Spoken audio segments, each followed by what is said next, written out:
Hello, hello, hello, everyone. Incredible greetings. Ooh, excuse me. Hello, everyone, on this good old Monday, MLK Day 2024. How is everyone? I figured by now most of the parades would be over and you guys would be, home and can maybe spend part of your day working on, your dream, your goals. And if part of those is learning about sublimation or different creative things that you can hand make or designing, now would be a great time for me to come on, for all of my creative peeps, my crafty peeps who are off on this good old MLK Day.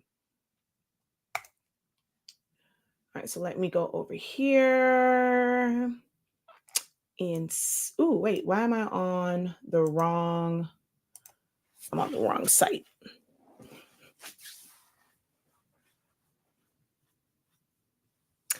Can I send you some of this snow? I take a little bit. To be honest, I will. Zanimani would like some snow, so I'll take a little bit of the snow that you have. Just a little bit, okay? Just enough. Make a couple snow angels, maybe make a couple of snowmen, and then that's it. That's it, okay? When you deliver it, I need it to just be delivered and then dumped like in my yard. I don't want it to come down out the sky though. Just gather it all up. Just dump it right there, okay? That's it. I don't want it to come from the sky because the chance it might not stop. So no. Mm-mm, mm-mm, mm-mm. Just deliver it, okay? I appreciate it. Zainamani will appreciate it too. Hello, everyone. That was me having some fun with the folk over on TikTok. I'm live on all platforms right now.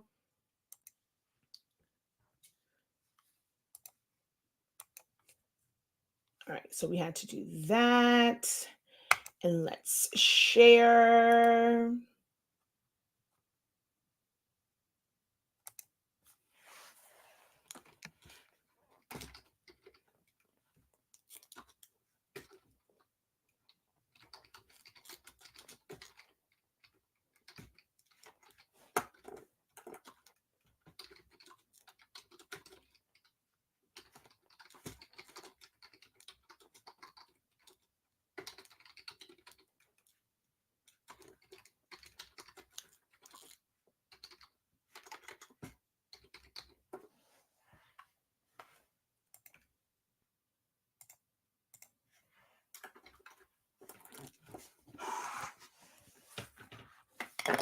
All right. Uh-oh. Hold on. I just realized I forgot to title this. My son gave me the perfect name, Hey Professor. And I forgot to put that in the title of this video, but that's okay. We're going to still put it in the caption. You went to see The Color Purple again on Saturday. Oh, yeah, you did tell me you had to go see it again.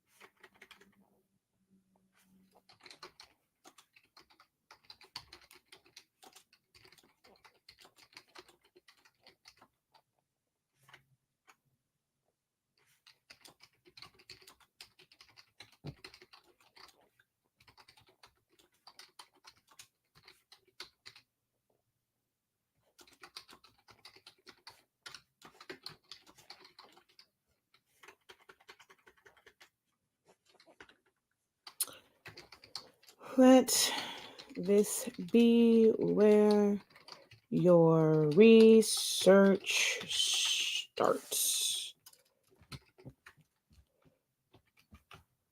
All right, there we go. I had to share it out.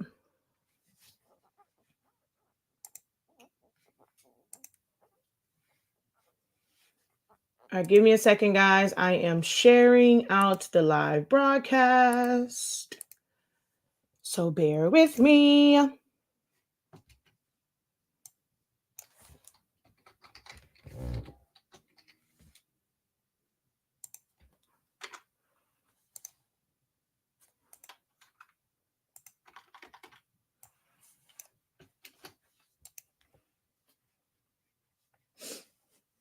How is everyone doing? What did you guys do so far today?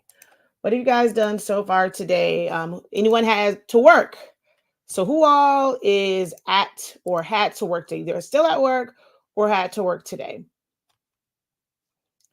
And if you did not work, how many of you guys worked on your business, your side hustle, your crafting, whichever way you describe it? Who worked on that today?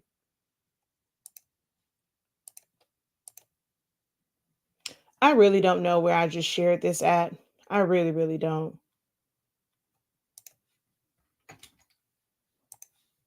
Hopefully I shared it out everywhere because I don't know where I shared it out at. Um, I've been up watching lives and taking notes. I have a whole list of ideas. I love to hear it. I love to see it. Hello, hello, incredible greetings. Welcome in, welcome in. Hello, everyone. Thank you guys for taking the time on this good old MLK day to see the notification and click on it and join us. Hello, thank you for checking in from Brookhaven. Hey, Miss Dawn, how art thou? Working on some sub shirts with Honestly Speaking submission paper, I hope.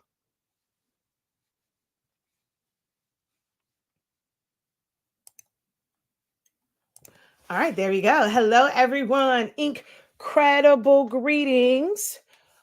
Welcome, welcome in. I am Shakia, the professor of HS Inc. 365. We are the home of the Honestly Speaking brand of products where we carry the absolute best summation paper and ink that will get you results like this. Do y'all see the colors, how dark and saturated that black is? And this was printed using plain paper, bright white, set to the highest possible quality setting with my converted Epson printer and using Honestly Speaking Salvation paper.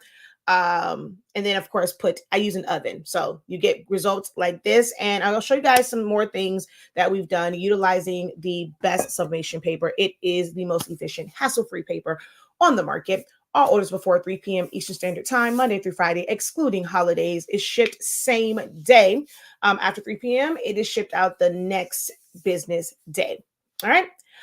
We are also the home of Silaholics Anonymous, and that is where I have been teaching you guys for several years and thousands of videos later how to use and master Silhouette Studio, which is the software that is used to control the Cameo, Portrait, Curio, Alpha, Mint machines. These are like the Silhouette America family of machines. However, with my graphic designing background and knowing how to use several of the mainstream commercialized programs, I discovered that this is a great software, especially for beginners. I mean, even once you're past like the beginner stages, there's so many things that you can do in it. And I find that some things are a lot easier in Silhouette to do. It's a lot more user friendly than some of the other softwares. So once I discovered that, I have been sharing my knowledge, what I've learned, how I utilize the software, as well as the machines too, because I do have 6 Cameo machines from the first generation all the way up to the 4th, waiting to get the 15 for the 5th generation of Cameo machines. But it does so much, guys, like so much. So whether you choose to watch on our YouTube channel, Silaholics Anonymous, or take part in any of our guided trainings over on 365 Creative Academy, we can definitely help you reach your goals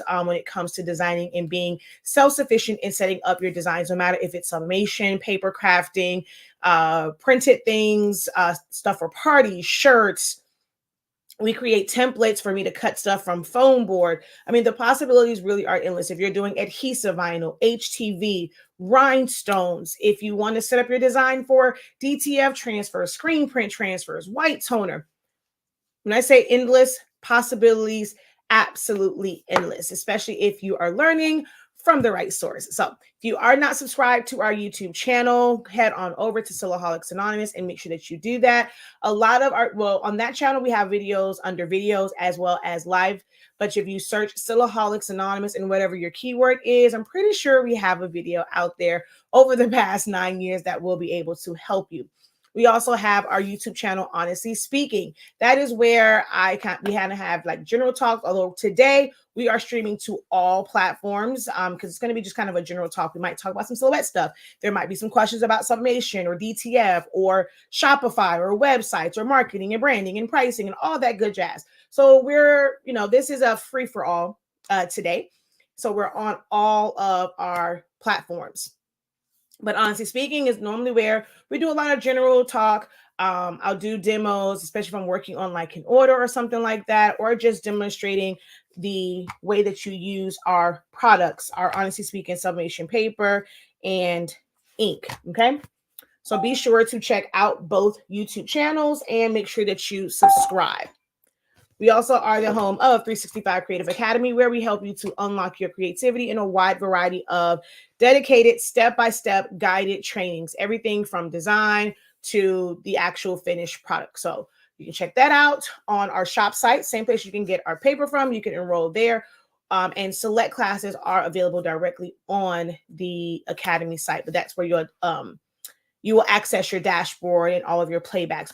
All of our classes come with playbacks, every last one of them. That's something you never have to worry about if you miss a class, because life be lifing, it be lifing sometimes. Sometimes you just, you want a class, but it's like, man, today I need a break. I need to be able to go to sleep. Don't worry. Every single class that we teach, there is unlimited access to the playbacks. All right. So in these sessions, it is a general Q&A session. I have been in this industry long enough to know that, sometimes just watching a YouTube video, you don't quite, there's some gaps that need to be filled in. Maybe you've discovered something new on your journey to entrepreneurship or just in your crafting journey and just need someone to maybe help you fill in the gaps, understand how things work. What materials you use. Can you sublimate to black? Does anybody know? Can we sublimate to black? Is there a way to sublimate onto black? Is there a way to sublimate onto cotton? So if you have questions like that, this is your opportunity to get your questions answered from an industry expert in this field. The more that you guys are engaged, the more questions that are out there, that are put into the chat, the more it's going to help us, all as a community. This is all question driven. I don't come to these prepared with, a topic most times, unless I'm doing something like from Select Studio and it's dedicated to that. Y'all like that word gatekeeping? This is the anti-gatekeeping live video. So the questions that you have will be answered in this video, okay? Or in this live broadcast. All right, so let's see where are we at over here. Not me, I'm off today watching the snow fall with Netflix, ink, paper, and tape. She is fully Team 365. That non-staining, non-marking yellow heat tape. I promise it does not stain. It does not stain. We have hundreds and hundreds of customers that have purchased this and it does not stain. Whether you are using with a heat press, in an oven, it just doesn't. So definitely check out our website. Our heat tape comes in 6 different sizes, from 1/2 inch all the way up to 6 inches. Off work today, I had just turned on a replay. Go Crystal. If you were about to learn, I don't want to distract you. I don't want to distract you unless you were going there to learn something, like there's something specific, but go watch your replays. My name on YouTube. So we have 2. They're in the, are they still in the description? I think they are, but it's Silaholics Anonymous. That is for all things Silhouette Studio, or Silhouette Cameos. And then Honestly Speaking, that is our product line and the name of our YouTube channel.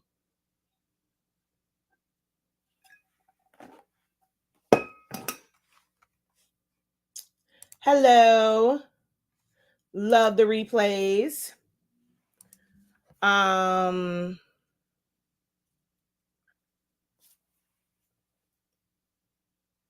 So, can I sublimate straight to black? No, but there are other techniques to make it possible. There is no technique to ever make sublimating to black possible. Yeah, I know. There's no technique to make sublimating to black. You can never ever ever sublimate to black. Now, you can use sublimation ink and you can use a sublimation printer to print out a print using sublimation ink, but you will never ever ever sublimate to black. She says, "You've come to Gem City. Please get your note-taking tools ready to catch all these tips." Hello, all. Finally got electricity back. Oh, wow. Working on cropping my pics, posted my rainbow already. I have been screenshotting my behind off so that I can put together this kind of like reel and just like slideshow of everyone that has submitted their homework of the rainbows and their clouds and all of their text designs from the text class on last Thursday. So thank you, thank you, thank you. She says, "I'm at work now doing everything but work." um, we're all waiting for the next assignment. Okay, so speaking of next assignment, is it that I have to say this is an assignment? Because I feel like I've done so many videos that could always be assignments, yet is it that I have to say this is an assignment and I have to say do this and post it? Because I'm like, I've done so many of these things that you guys literally could have followed step by step, but then I don't see anything posted in the groups. Okay, so Don says you have to say it. Why is it that I would have to say this is an assignment in order for you guys to be motivated to do it? We like it better when you do it live and say it. But well, maybe because like when you kind of can't, but I've always done them live and I've always done these things live. Is your website a Shopify website? If it isn't, what do you recommend? I'm a Shopify partner, so yeah, mine is Shopify. If we miss one of the 2024 lessons, should we skip to the next one, or will it really put us behind? There is no order for learning Silhouette Studio. There really isn't. There's no way for anybody to ever put it in an order because I've mentioned things in like the very first session and even the second session that probably won't come up for a few weeks. So there's technically no true order for it. We try and keep them really, try and keep them where it's not like a 3-4 hour class where you can't watch the playback of it or at least watch part of it to kind of get an understanding. Just like the 30 days, there's no order. When you guys enroll in the 30-day training, you don't have to start from, what is that, day 4, day 5, which is where everything kind of starts. And you can watch like day 1 through 4 because it breaks down like setting up your preferences, your design page setup, knowing the differences between designer, basic edition, designer plus business, and whether or not, you're going to need those depending on how you want to use the software. We go through just kind of a general outline of where everything is, just so you can kind of familiarize yourself. So those I do recommend kind of watching those, and they're a lot shorter than some of the other things. But as far as everything else, you can watch it in any order. I remember last time I suggested maybe start with the hands-on designing ones. That way you kind of see what could be once you learn the tools and functions, but there is no specific order. For the refreshers, for the original 30 days, no order. I'm not holding you accountable. So that's what it is. You want to feel like it's accountability? Because all I just said was, hey, you can go and do this. I don't feel like I'm holding you accountable because there's no consequences to doing it. I'm not checking up on you. But okay, I guess if I have to say this is an assignment, I will.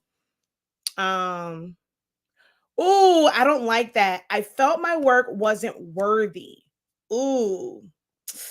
Yeah, y'all know how I feel about that. Because if you're learning, you're learning. And that's why I have the student union, because everybody there is kind of sort of like, if they're there, they took a class to learn something.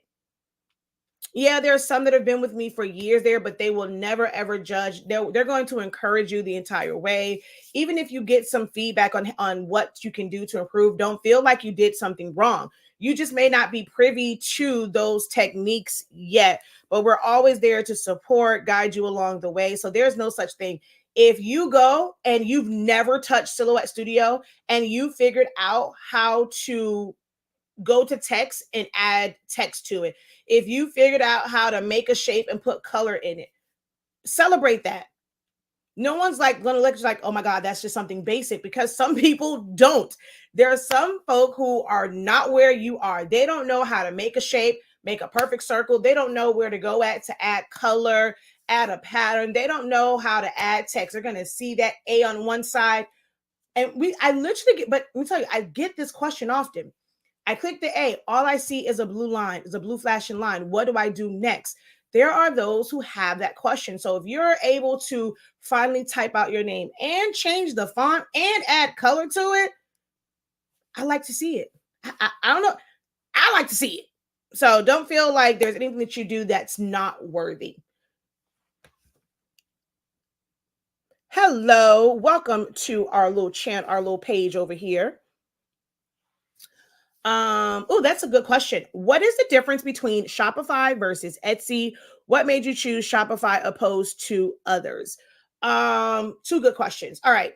So Etsy is not your domain. Like, it's not your store. You would never be able to purchase a domain. So a domain is the website, and that has your name. So like, we have quite a few. We have HSINK365, www.honestyspeaking.com, Silaholics.anonymous.com, 365creativeacademy.com, HSINK365 prints, HSINK designs, and then there's some others I can't really talk about yet, but we have our own domain. So if you wanted your website, thefamilyfocuscode.com, or you can do tffc.com. Like, that's yours. It points directly to you. On Etsy, you can have a shop, but it's always going to be Etsy first. So whatever your shop is, it would be www.etsy.com/ and then whatever your name is. You're competing with, or you're in a marketplace with a bunch of different people. So even if they were coming and let's say you sent someone to your shop and it was, for an MLK shirt, since we're at MLK Day, you sent someone to your shop for an MLK shirt and they're on your shop, whatever, they're going to suggest others. Oh, you may also like these, which is going to go to someone else's shop. You could potentially lose a sale, even though you directed them to this marketplace. You could technically lose a sale because others' work are put right in their face. Whereas when someone comes to your website, no one else is going to be on there unless you set it up to where you're advertising for other companies and putting that on your website. The other side of that is when it comes to your domain and it just being yours, you have to push people there. You have to create the traffic that's going to go to your website. So it's a little bit more work on your end, where Etsy is really, really popular, just like A to Z, or I already said Etsy, so I'm gonna say Amazon. Just like with that particular platform, people know that name. They're going to go there seeking things and putting in keywords, and anybody on their shop. Most people think that Amazon or A to Z is just them selling things. No, it's a marketplace as well. You and I can both have a shop on A to Z, selling the exact same things that everybody else is selling on there.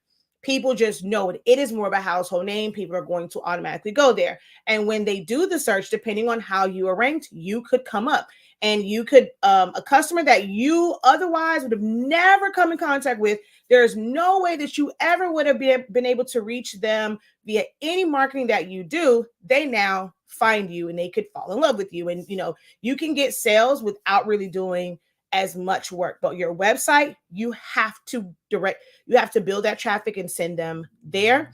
It's a little bit more of a setup for Shopify with like your pictures, your descriptions, your SEO. Like it's a little bit different. I mean, at its core, it's kind of the same, because no matter where you put it, you're gonna need description, you're gonna need pictures, you're going to put in your variants, you're gonna have to know your pricing and things of that nature.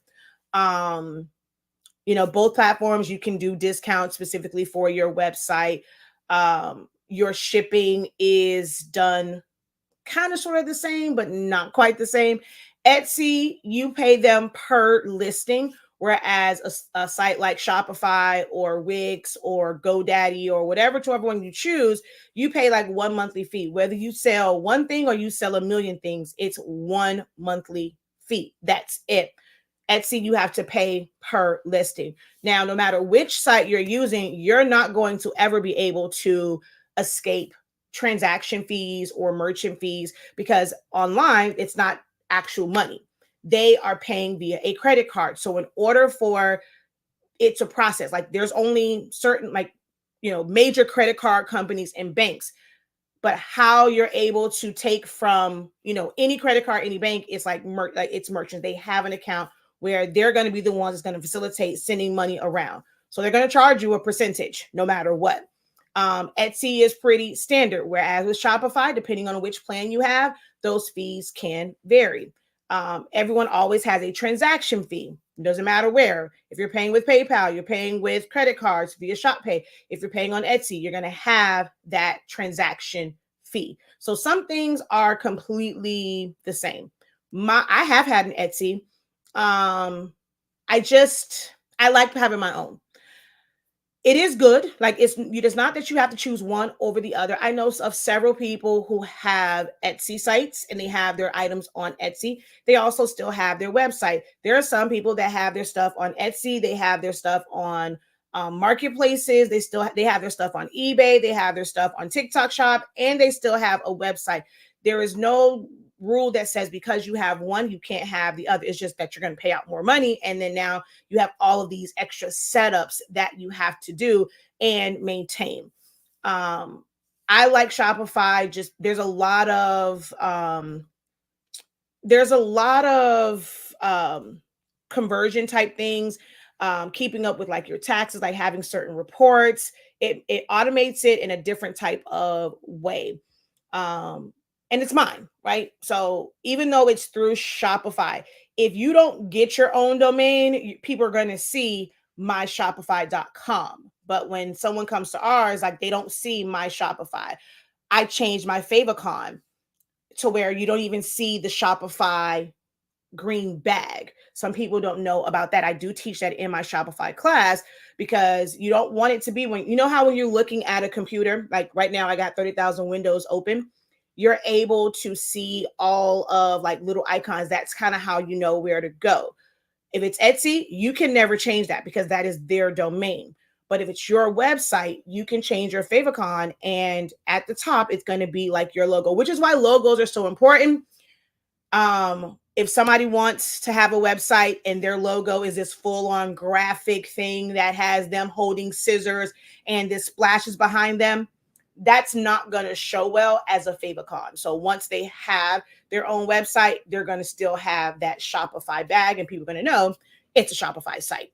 So there's a lot of different pros and cons. But yeah, I like being able to have a built-in email marketer. Can you have email marketing through like with your Etsy? Kind of, sort of. It's like it'll be separate, and then like just kind of having their like TikTok, you don't get access to the email at all. So you can't really build your customer base. My own site allows me to build that customer base. I can communicate with them, having a chat on there, and people can talk directly to us if they have questions about our products. There's a lot. It's a lot of pros and advantages for me, and why I chose Shopify. I think it's better for product base. Some of the sites like Wix is a little bit better. Some people like WooCommerce. because you didn't have to understand coding or setting up a website, it makes it a little bit easier. You still have to know how to design though.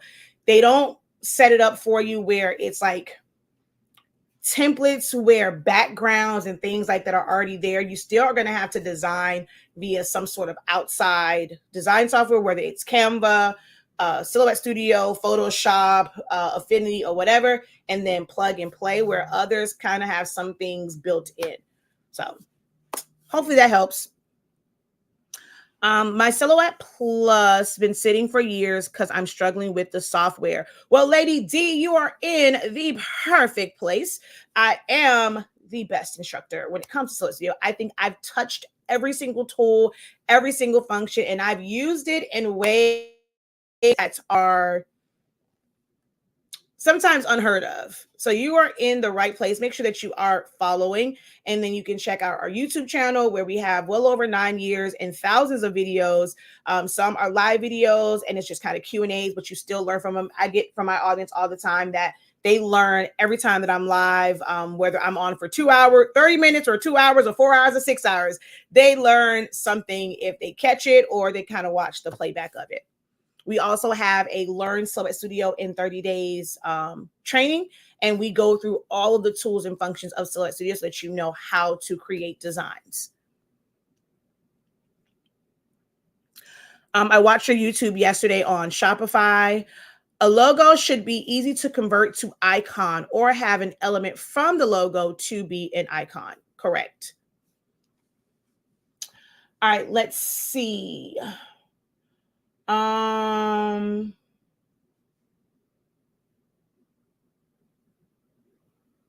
some people say I have to say it. I'm not going to always remember to say it, guys. But I mean, in the 30-day training, yes. But like the rainbow one was just me going on, just showing, I just wanted you guys to know how, like, what it means to make your own designs. And some are simpler and just how to make a design from one shape.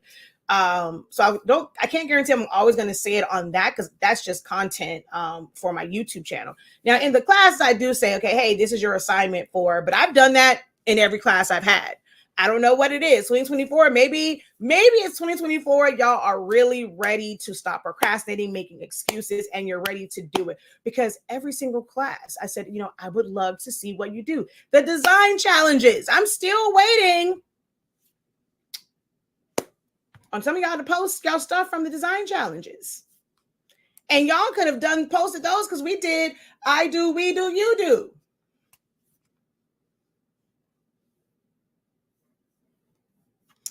Motivating, but I need a little hand holding until I feel I can jump off on my own. So yes, saying it is an assignment helps. Okay.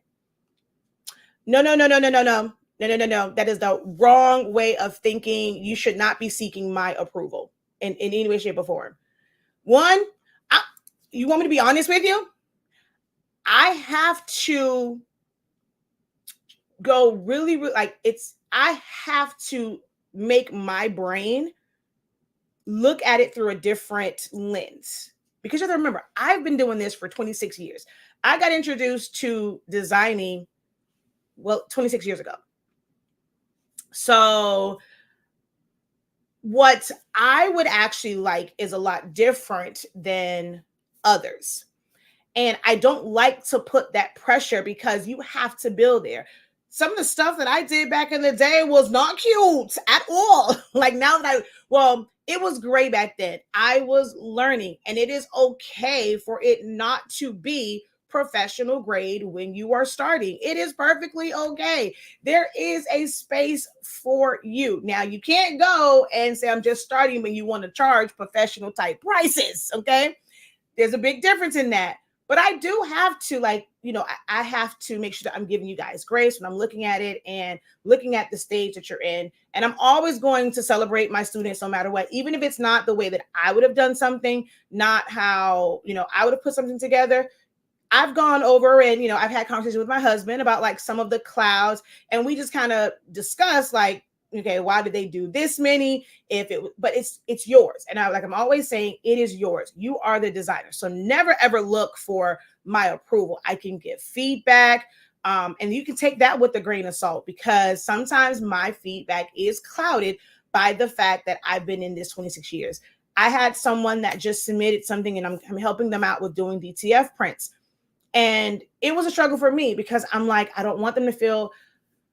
I've struggled with, okay, do I say something about how this is set up because it's not quite, but then I'm like, hey, if they'd have gone to anyone else, I mean, they wouldn't have gotten that. I don't know if they have time to kind of redo it, if they're really open to feedback like that. So it is a struggle for me. Don't look for my approval. I'm here to support you, but I'm not here to provide approval. What are your thoughts on print on demand? Well, that depends on what area of print on demand you are referring to. DTFs could technically be print on demand. It just means, they're printing it out. Now, if you're saying kind of like the principle, KDP is, well, that's not really print. Well, it is. Amazon has kind of a print on demand one now to where they don't print out your shirts until until someone orders, like they'll have your designs. So there's a lot of gray areas in that, especially if it's proprietary and things that like you have designed yourself. It can be kind of tricky giving over that file to someone for them to kind of print for you. General things, I probably would utilize that. Make sure that you are checking quality on it. Some people just see these sites and think it's like an easy way. One, you have to remember that you're not going to make as much money as you probably would like because you're not really doing the work. You provided the design, you're sending the traffic there, and like getting your orders, but you're not the one doing the work. So you're not going to profit more. It just depends on how much money you're trying to make at the end of the day. How much work you want to be able to put in, what type of designs you are using, if you're referring to print on demand as it relates to shirts or apparel. All right, so I did two. No, not two over there. Just leaving my appointment, going home to get some rest. No sleep at all last night. About to get into my car and drive. I'll be listening. All right, thank you. And Etsy can shut you down and ban you at any time. Well, true, because it is their platform. Anywhere where it's not yours, you can be shut down at any time. Let's see over here. I think the rainbow one, we were all excited about how you took one shape and made that design. I think that's what it was. It was the one shape thing. I got to go back and watch the calendar one again. It was a lot of information. Yes, it was. That's one where it was conflicting for me because remember, that was supposed to be one class and it ended up being two classes in one. But the design challenges, they do not come with access to the student union. But I know that was a lot of information. So I just need them, if they had questions, they need to join one of the classes that get them access to the student union. That way, if they have questions along the way that, we as a community and myself are able to help. But that one, I was like, man, I know there's a lot of people here that's really probably gonna need the support of the student union, but they just got a lot. Y'all got lucky. Y'all got lucky with that one. Like that one was jam-packed for $5. Jam-packed. Thank you for that. But gems only come when questions come. So I need you guys to be a little bit more involved. Talk to me. Let me know what it is that you need help with. What gems do you need dropped? Get ready to learn everything you want and many things you didn't know you needed. I can attest to that. I can definitely agree to that. Baby, that one was a lot. It was. It really was. And I kick myself every time I think about it and I go look at the playbacks of it because I'm like, it was a lot. That calendar one. Challenge 5 was a beast.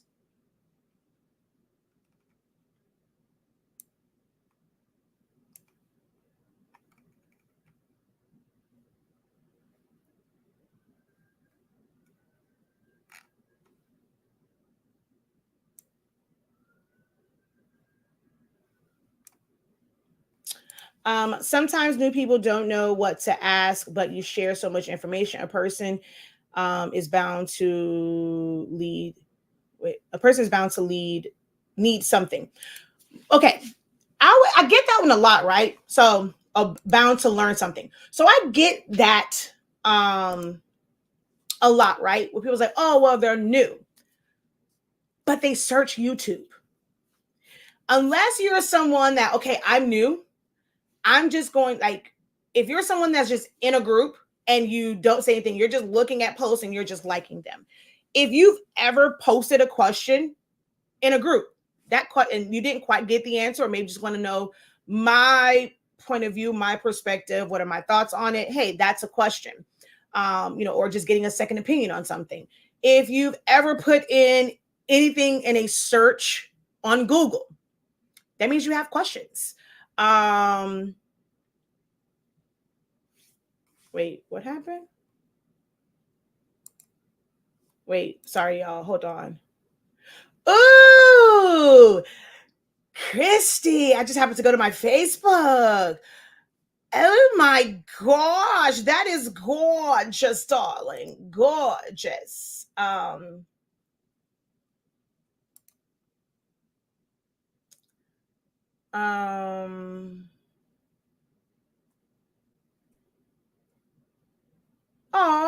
thank you. So I definitely needed that. Thank you for that. For that screenshot. You can't be sending me screenshots like that when I'm in the middle of a live video. But this Christy thing just caught me off guard. That is gorgeous. But yeah, if you've put a question in Google, Yahoo, Safari, like even as a beginner, you've seen things that you favorited, right? If you wanted more information, so maybe that's what is something that you wanted more information on? Like, those are things I'm saying. Like, it's no, I never put a cap or a limit on what you can ask me.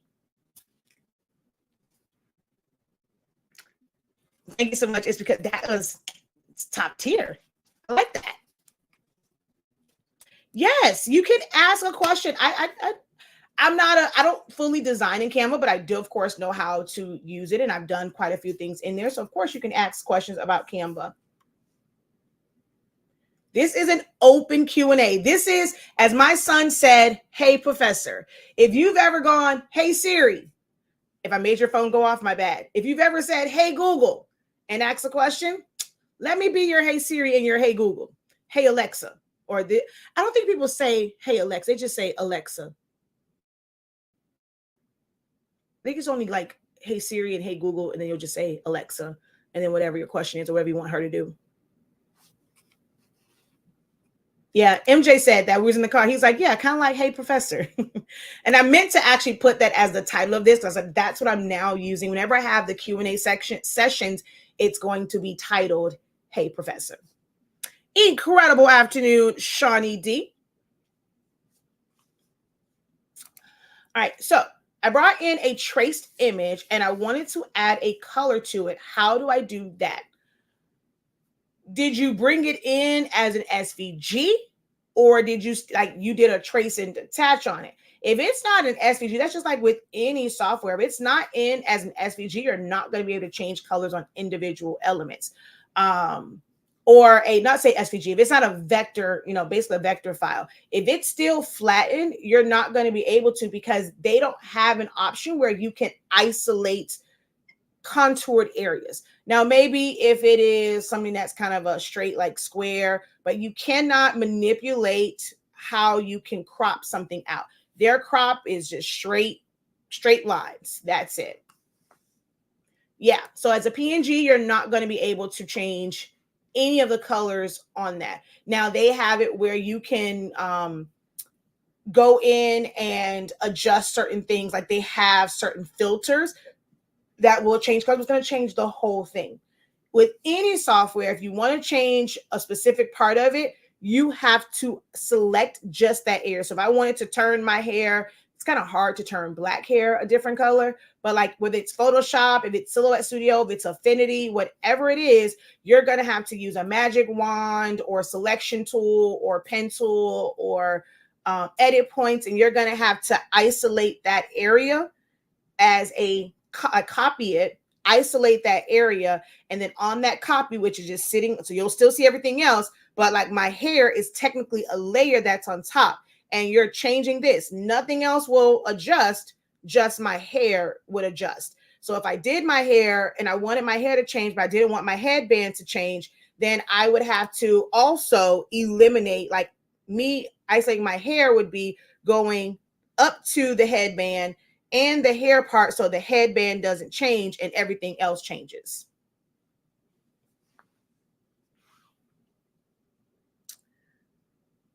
Hey, Quisha.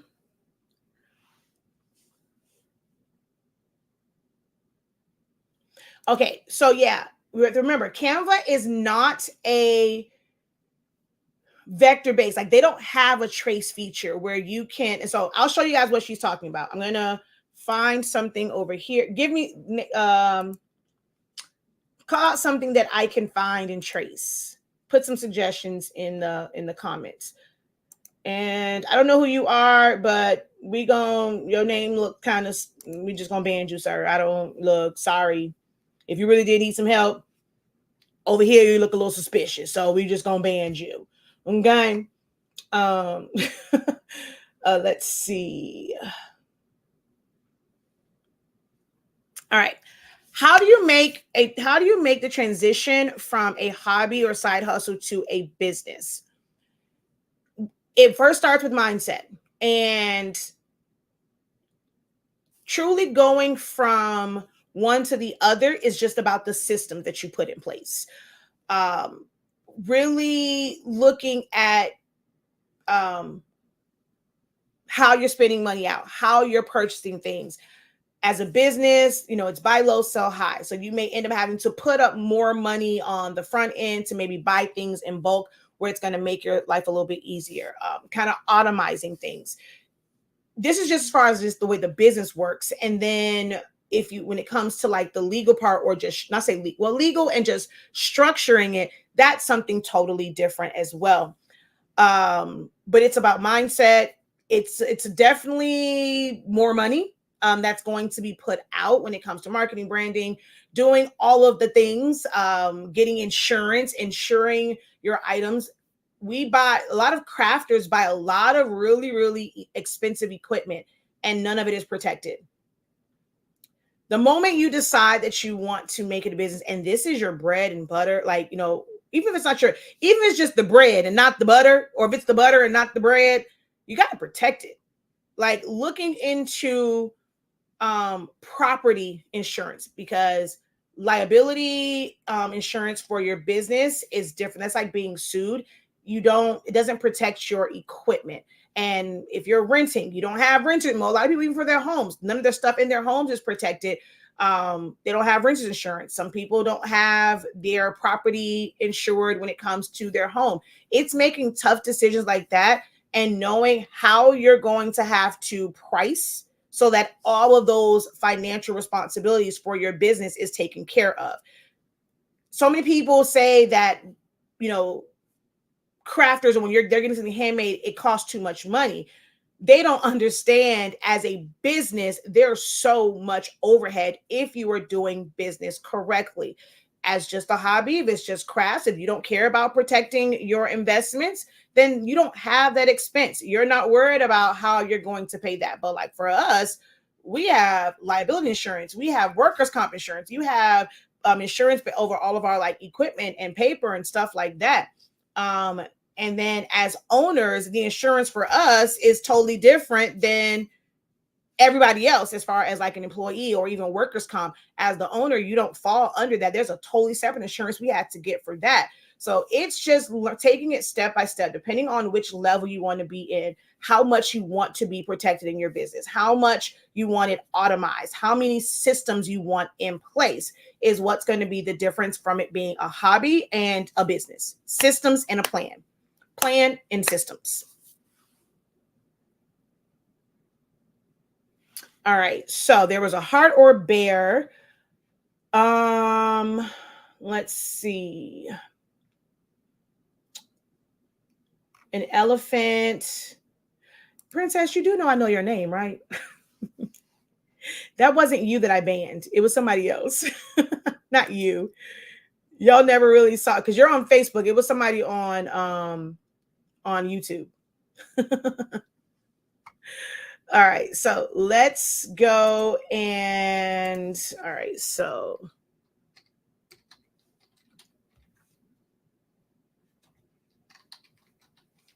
I know she says elephant because she is All right, so let's see. That doesn't really have a lot of separated sections. I mean, this one does. Let's see. All right, let's pull you over here. And we're going to go here and flip it.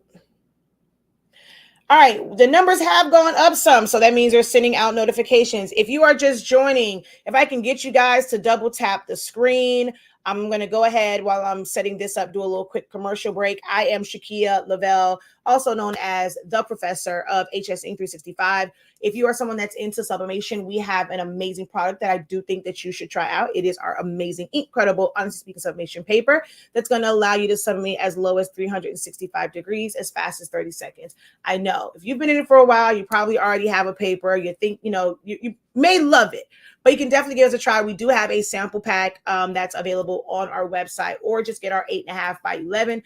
Even if you have a wide format printer and try that out, it's $20.30 for a 100 sheet pack of 8.5 by 11. So you definitely can try that out. If you are on TikTok, you can go to our TikTok shop. And a lot of times it's first time customers to that particular shop. You do get coupons anywhere from 40 to 60% off. I've seen people get, and even free shipping. So check that out. If you have a TikTok account, go to our TikTok shop. Our name over there, HSINK365. I think it says Miami, so you can go and check that out. We also teach Silhouette Studio. So if you're someone that's interested in learning how to design, you're frustrated with sizing, placement, you print it out, you feel like you put on the shirt, it's not the right size, it's not the right size for your tumbler. Of those things frustrate you, you definitely want to enroll in our classes, which can be found on shop.hsink365.com. Okay. Thank you so much for sharing the live. I appreciate it. Thank you so much for the follow. Thank you guys for the likes. Oh, we're up to 3,000 likes over on TikTok. Thank you guys so very much. All right. So there's a lot of different, elephant images here, right? So let's just kind of talk about that for a moment. Let me move my head because I can't really move myself over. So I'm just going to move my head. If we're looking at all of these different elephant images, some of them are not going to ever be able to be traced for it to be to be vectorized, where you can click on each individual part and be able to change the color. It's just one big image, or you're going to have to manually trace out those areas. So like this elephant right here, with just trace, you're not going to be able to separate all of those individual colors because there's no contrast between the colors. Something like Photoshop, you can use the quick selection. You can use a kind of like a color dropper, or it'll pick up on certain colors and it will make that a selection. Then you create a layer on top and then you would fill it in with that color. And so you're going to do that for every single part on there. And you would end up with at least 1, 2, 3, 4, 5, 6, 7, 8, 9 different layers. And then, well, even the toes. So maybe, and the tusk as well. So anywhere from 9 to, let's say, 11 or 12 layers, where each one, if you want to ever be able to change the colors individually, each one would be a different layer in order for you to adjust the colors. In Silhouette Studio, you would have to take your pen, you would have to take your edit points, not your pen tool, your edit points, and manually contour and trace around that to make that a shape. This very well was a vector file or an SVG file. Once it was saved as a PNG or a JPEG, it's no longer vector, but someone designing this would have had like a solid gray layer, probably for the body.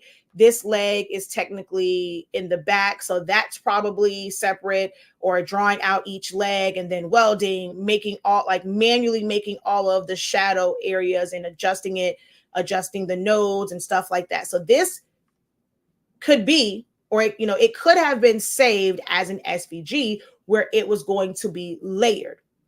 But as it stands here, as if it's a JPEG or PNG, you can't go in and individually change it. You wouldn't be able to trace it.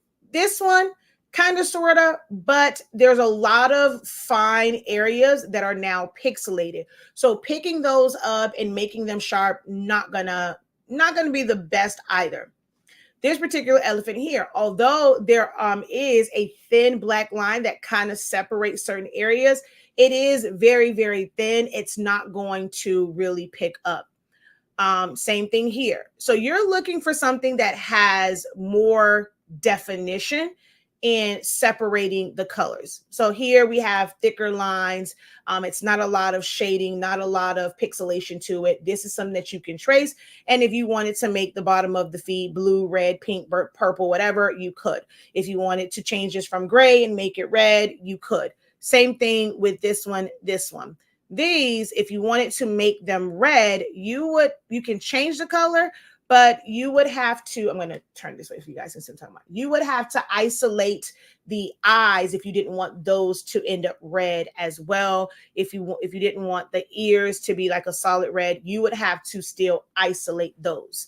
So I'm trying to find one that I could trace. Oh, this is a great one right here. Oh man, because it looks like almost the same one. I got to move it for you guys to see. Okay. You guys see these two elephants right here? They are very similar. Actually, all three of these really are similar in how they're set up, where the placements of their arms or feet, whatever, their legs in the front, how they're sitting, the curl of their nose, the tilt of the head, the way their hair is, but they're technically all different. Now, this one I would be able to trace and then fill it in with any color. This one, not so much. It's a lot of watercolors. Even trying to like isolate it with Photoshop would be a little bit difficult just using the quick selection because the colors kind of run into each other here. Okay. So I'm trying to find one that I can trace. Things like this, you're not going to be able to ever trace it down. These are for printing. Same thing here. It's going to be best that you just print it. Let's see.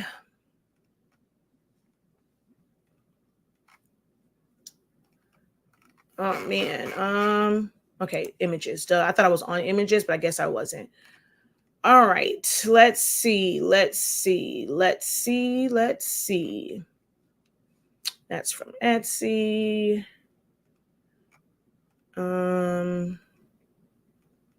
This one's proving a little bit.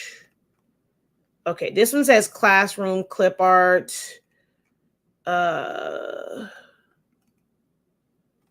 Something like this. They're so close together. There is a way to kind of trace it. I don't really care for trace by color, but that's a file that trace by color would work to be able to vectorize it.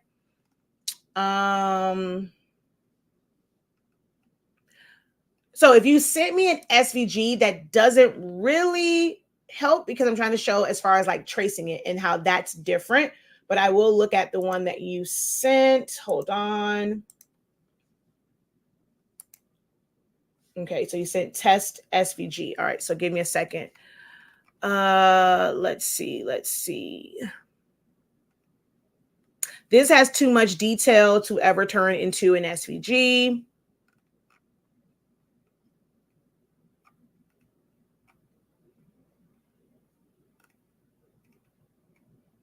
I like this one. It has some really thick lines, and then you kind of have those shadows.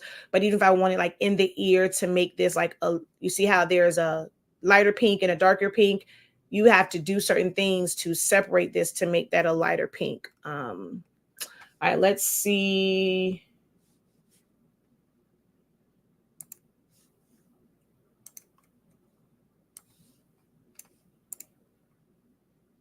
Yeah, see, I'm not really tracing that.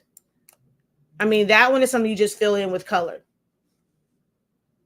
So if there was something that you were trying to figure out with this one that you could not do, I can answer that question. But that one doesn't really help with like trying to trace it to change the colors.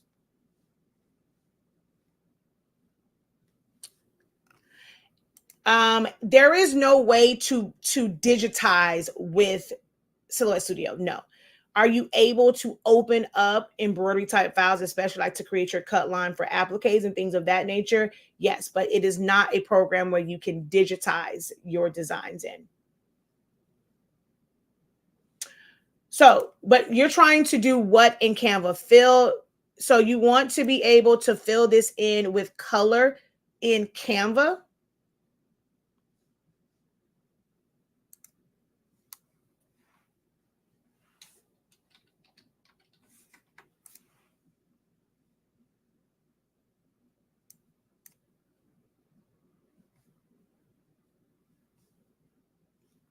Okay, why are you here? You are very welcome, the Family Focus. Hi, Sherry. Thank you for sharing the live broadcast. All right, let me see. What did she say?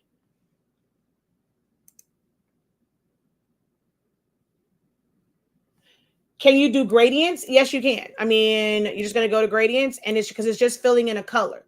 Now, will I be able to save this again as an SVG with it in there? No, because that it now has pixels.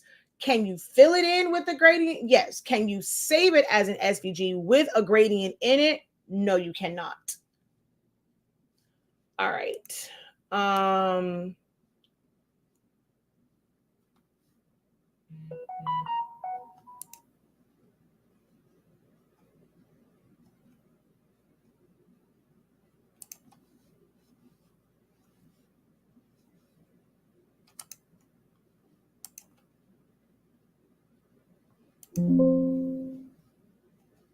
Hold on one second.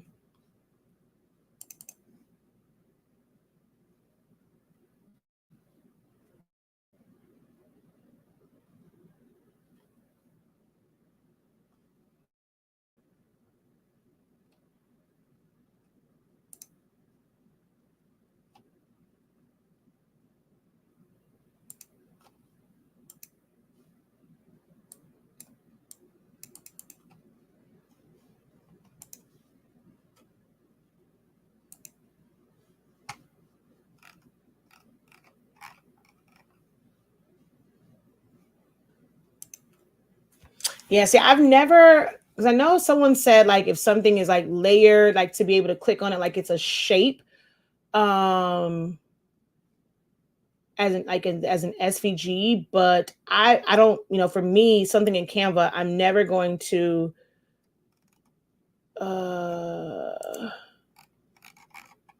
let's see. Okay, I think you may, okay, let me do it this way. Let me set this up with, okay, what's going on with my computer? All right, did it just freeze on me? All right, what the heck is happening? Did it just freeze on me out of nowhere?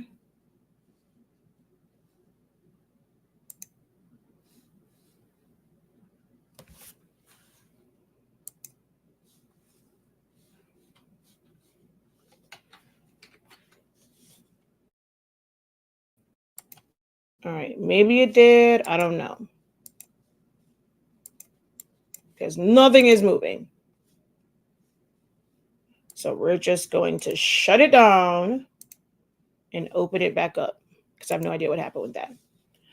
Maybe with the one that you have, because it's just an outline, I think if you had it filled in with color, even if it was like gray, then you would be able to choose all of the different colors, but that has no color to it. If I'm not mistaken, that's what the trick is in Canva. If you're wanting to put it in there and then change it, add color to it, it has to have color in it already. It can't be just an outline.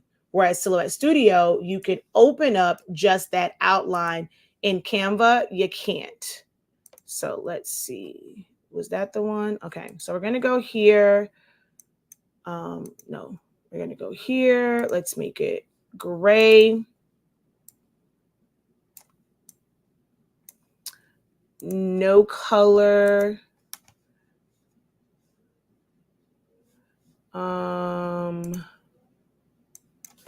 17. All right. File, save as, save to hard drive.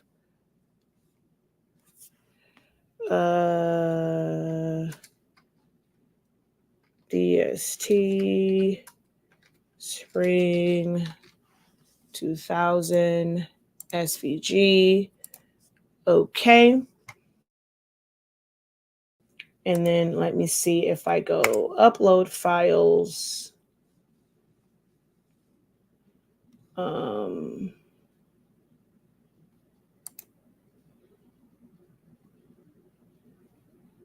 Oh, I just realized I am technically on screen 1 instead of screen 2. Give me a second, and I will bring this over to the other screen.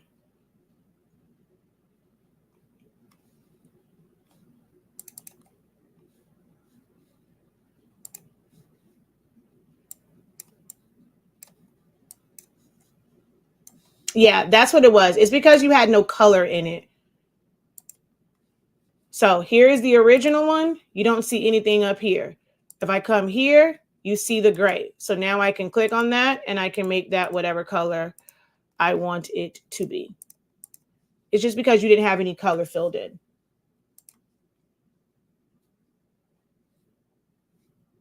So it has to have color. It cannot be an open SVG because then there's no color there. There's nothing for it to change.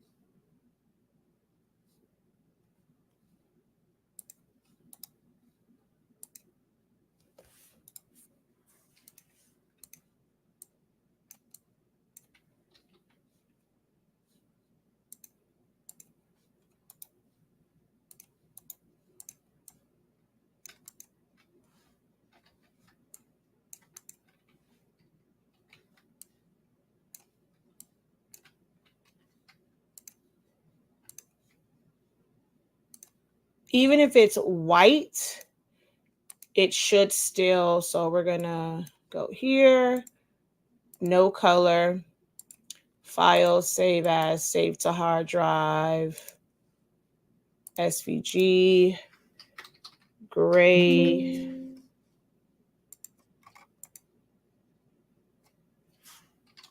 and white DST Spring SVG.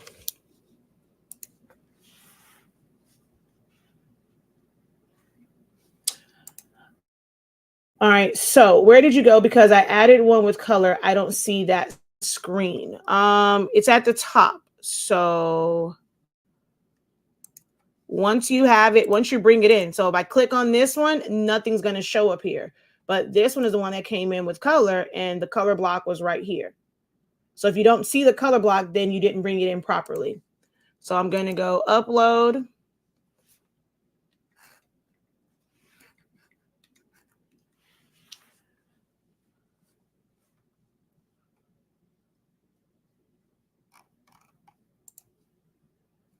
I'm going to upload the one that I just saved.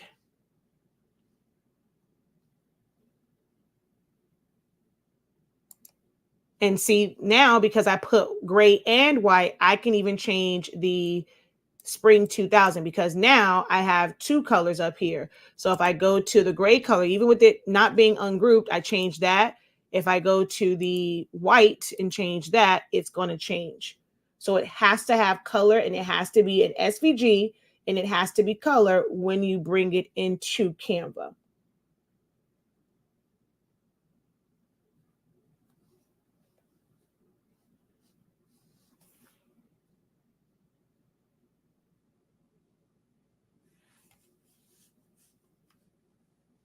But for everyone else, originally we were going over like finding something to trace.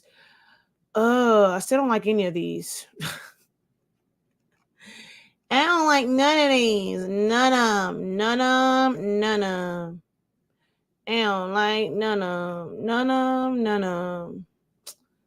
I don't like none of them. None of them. None of them.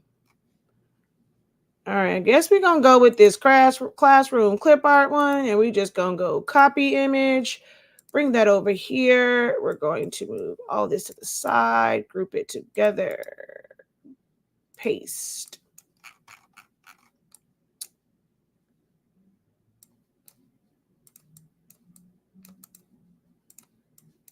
We're going to go over to our tracing window, select trace area, place our box around it. Of course, this is all black. You have to save it from Silhouette Studio. I saved it as an SVG. PNGs, you will not be able to change the colors. It has to be an SVG that is filled in with color. So then we're going to adjust it up some, and I'm going to go trace.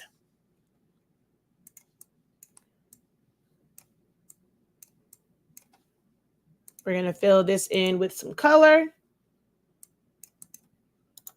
Release compound path. Click on our ear, make that black. And then everything else, I can adjust the colors. Also, I'm going to select the face, here, the body, and make that. Okay, so I have a couple of sections I now have to click on.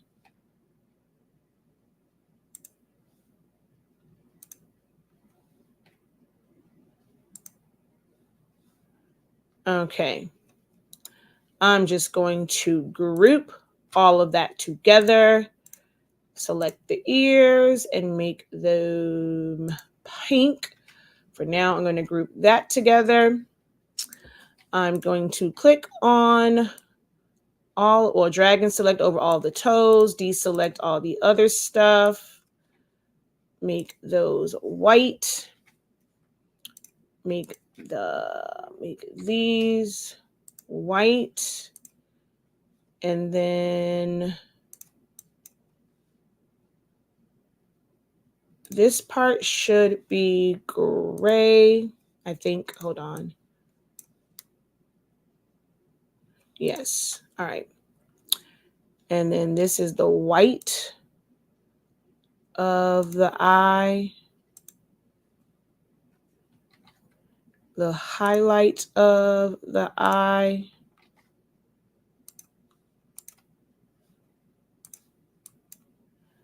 This part should be gray. Okay. Now I'm going to do the inside of the ear. So this part, this part, this part, this part, and this. And I'm just going to make it a compound pat. And just make that back pink. So I took out the highlights. The eyebrows, hold on, shift here. The eyes and everything that is in the middle. I don't want the body. No, I'm sorry. I do want the body. I don't want the outline. Okay. And I need this piece and this piece. Ooh, wait a minute now. There we go. And turn that back gray.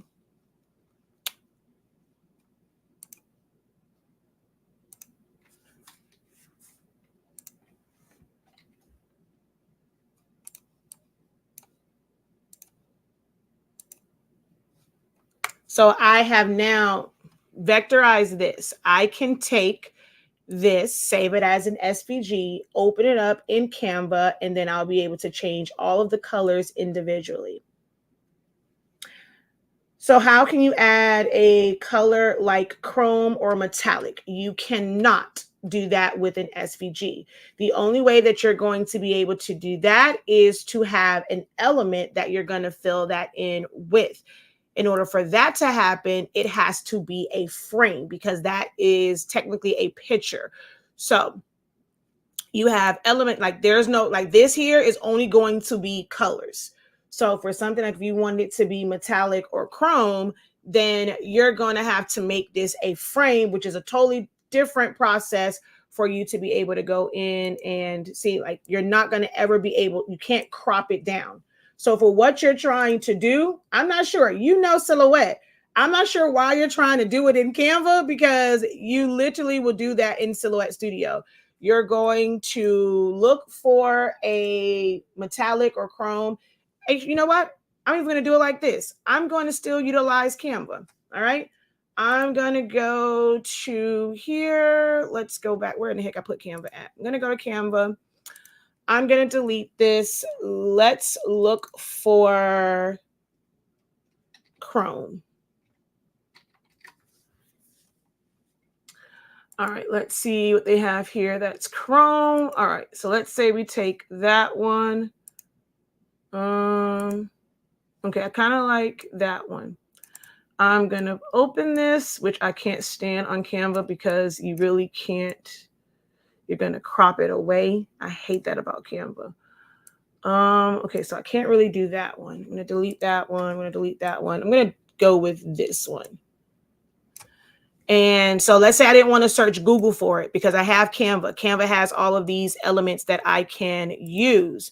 So I want to use those, right? Let's see.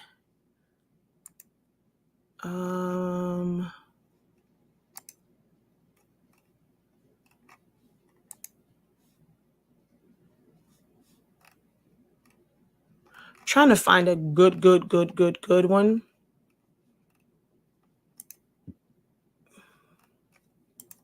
Okay, I like that one too. So if I wanted to be able to use this, I'm going to take this and I'm going to share this and basically download it as a JPEG. Download that. All right. Now I'm going to come over to Silhouette Studio. I'm going to go File, Merge. I'm going to bring in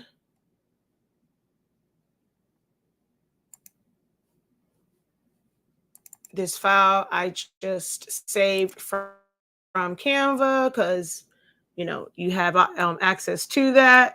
I'm going to take send that to the back.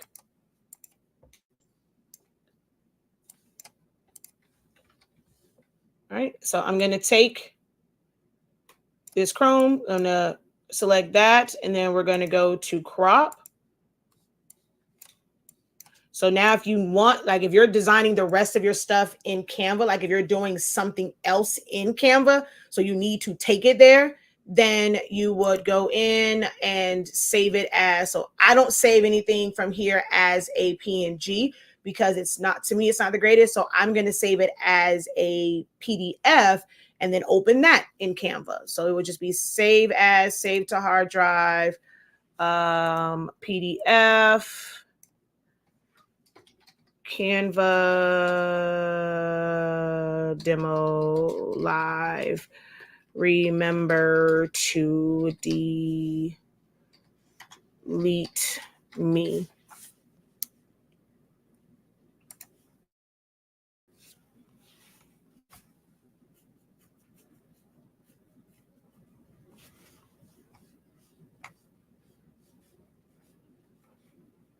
And then we're going. So, but why did you want to stay in Canva? What is the end? What are you doing afterwards? Like, are you adding something to the background in Canva?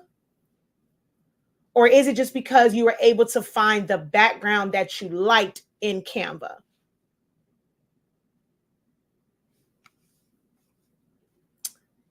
And then I'm going to go, like, so if there was a reason for you to bring it back in Canva, you're just going to come back over here and we're going to go upload a file, or I can just drag and drop it in here.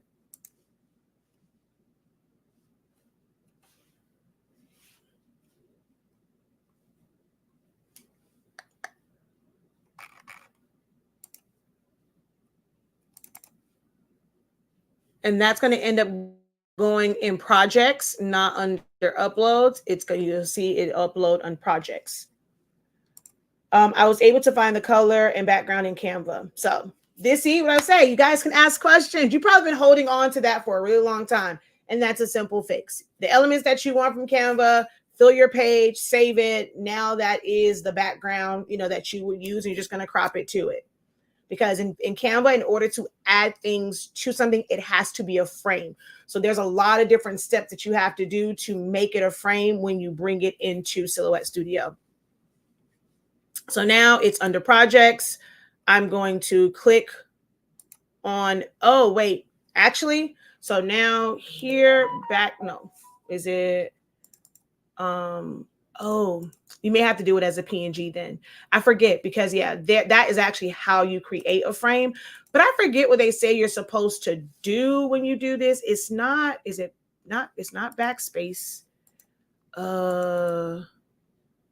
I forget what they say you're supposed to do. I think you have to fill it in with something first, because it's just going to come in. And this is what I was saying, like something that's a vector or an SVG, you can't have, that's probably what it is. You cannot have an SVG or vector file filled with a pattern.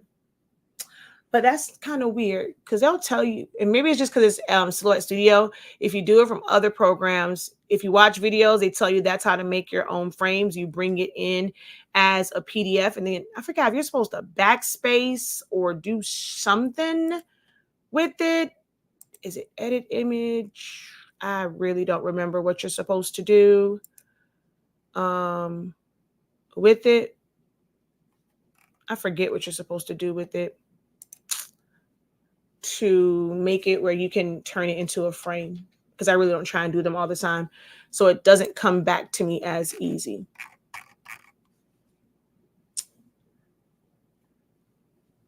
I mean, if I was to do anything, I just don't like the PNG in Silhouette Studio. I mean, if you needed this part, then you have to save it as a PNG. Or I would go through Photoshop, open up the PDF, save it as a PNG, and then take it to Canva. I personally just don't like Silhouette's PNG for actual printing purposes. But yeah, so now you know how you would do that. Just save the background, take it into Silhouette Studio, and crop it. Canva does not have the ability to crop items to a shape. Who is that? Jeanette Allen. Good afternoon. First time here. Welcome. Hopefully it will not be your last. If you have not followed me already, make sure that you follow. I will be sure to follow back.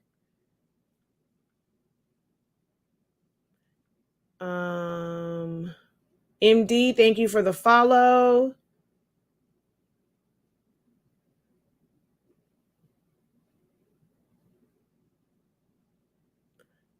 Let's see, did I miss anyone else that followed?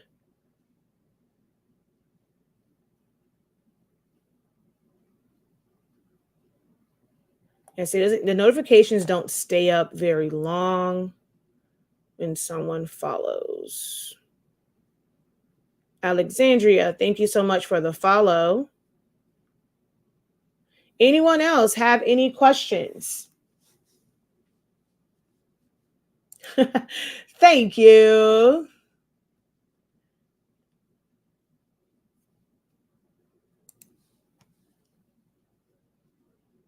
I was just telling someone that, all of the platforms kind of work together.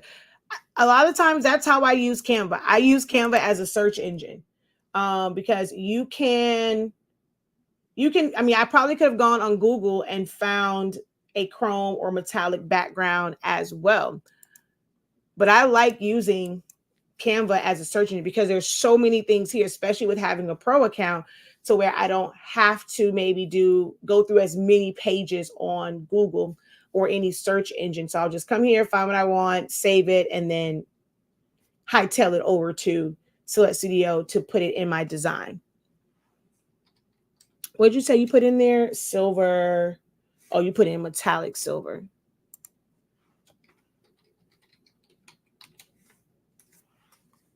Yeah, so you had all of these different options that you could use to see. It'll never go in there, and their crop is not for that. it has to be,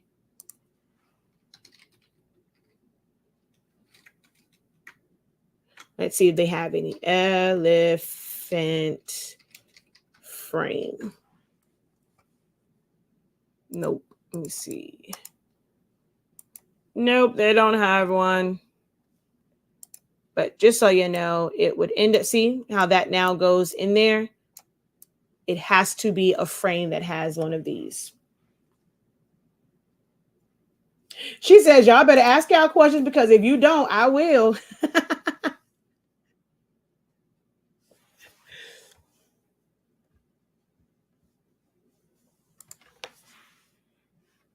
I keep trying to tell them, Princess, that I mean, I don't think there's any other instructor in the craft community that has this much experience in like a little bit of everything. There's not too many questions that you can put out there that I would not have an answer to or be able to direct you into like to find that answer. Have I used Photoshop's generative fill to add or change into an image? I am not an AI girly, so no, not really. I'm, it's unfortunate. And, a lot of people will say, oh my God, you're tripping. Like, it's the way of the world. It's the way the world is moving. You have to. I'm just not big on the art part or graphics part of AI. There's a lot of things via AI that are absolutely amazing, especially when it comes to copy, meaning text and stuff like that. I think is just phenomenal. Some of the AI stuff that will automatically edit down your videos and kind of pick out the best parts of it. There's AI that's like automatic note taking, stuff like that. But the graphics part, I'm just not there. So I don't really use it. But the foundation of it is going to be the same. You still have to know how to select the area that you want to actually fill in, and you give it a prompt. So it's no different than any other AI prompt. You give it the words of what you want it, like what you want there. It's going to give you 3 options and you just play around with them. And even with the options that they give you, you may have to still go in and do a little blending, probably merging layers so that you can then do a content aware fill or blend things out, put a vector mask. So you still, even with that feature, that can just change something out. You still need to know the basics of the software so that you can modify it and make everything kind of mesh. I knew what you're referring to. I knew which one you were referring to.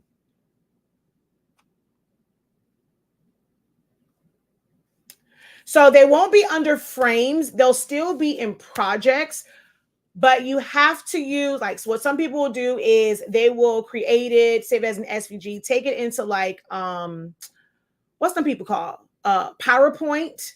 And then from PowerPoint, save it as a PDF. I think you can also do it from Word and save it as a PDF. Like, it has to have a pattern in it. And then once you get into Canva, you're supposed to, I think it's backspace or something. And then you're going to see that background and then you can fill it in, but it won't be under frames for you. It'll be under projects for you when you bring it in. Yeah, I'm not big on AI. All right, so let's see. I had to do some work, but I'm back now. What are we doing? We just kind of went through some Canva stuff based off a question. She says Canva has an AI feature now as well. Yeah, I'm just not big into AI.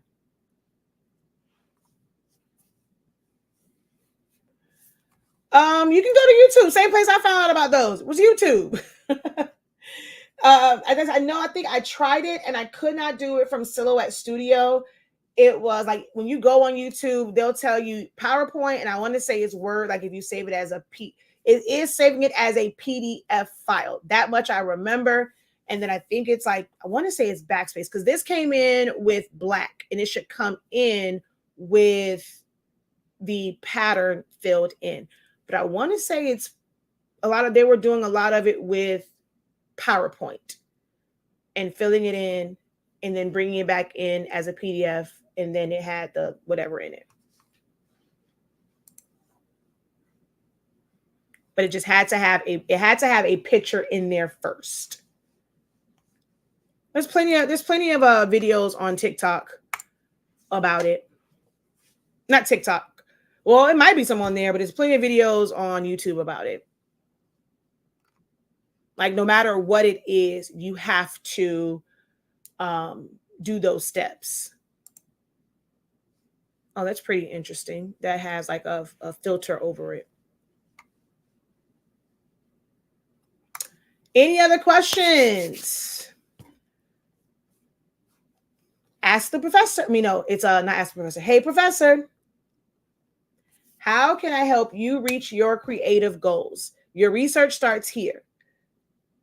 If you've Googled something, asked something in a group, and there's still gaps for you, this is where you ask. You have an industry expert online right now saying, hey, I'm willing to help. Hey, your name came this time instead of your full name. Actually, now I see it, and it says Christina the Sub Plug instead of just your full name. Like when it just shows you're in here to invite you up, it shows me the name that I know.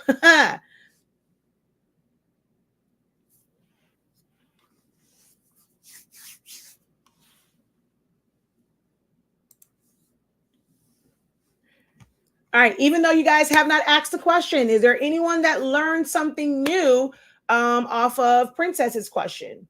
Did you guys, because I didn't see anyone comment about the tracing. Did you guys already know how to do that? That wasn't information that you needed. So maybe I don't need to do more tracing tutorials or examples.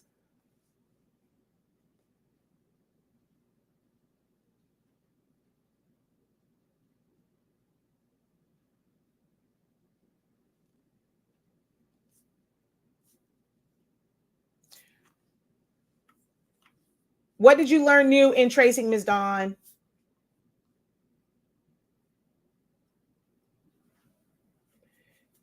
You always mess up on isolating items or sections. You got to make sure that you are practicing it. Practice, practice, practice, practice, practice. Don't try and just retain it from like watching a video. Practice, practice. Start with really simple simple elements or simple images. Even if you don't need it, don't try to learn with something that you have a deadline for or something that's for an order. You should always be learning from just random things so that it's not frustrating. You don't feel the pressure like, oh, I have to do this because I need it for something. Just work on learning it and practicing. Pull random stuff. The same way I ask you guys, hey, someone throw out something for me to trace. Do that for yourself. Go into Google, Yahoo, wherever it's at, and you want to find some type of element and trace it, whether it's an actual image, if it's words, if it has multiple colors, just trace it and see what happens. You can't keep getting frustrating and quit. You have to you got to keep pressing through. You have to start off small. Repeat the same image. My cheerleaders, they know a cheer, they know how to jump, yet we do drills and we do them repetitively. Like, my suggestion, if y'all need an assignment, would be to take something like that, this elephant. Although I did it once, guess what? I'm going to do it again. Do it 10 times to where that becomes like that one image becomes second nature to you. Most people will do this. Oh, wow, I did it. Which, hey, yes, of course, be very, very, very, very, very proud of yourself. But now go right back in it and do it again. Because was it beginner's luck? Do you really, truly understand what all you did? So if it took you a little while the first time, the second time, it should be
Oh, did it that way. And that was technically with a lot less like selecting of sections, but this is still here. I have this, and I have the background.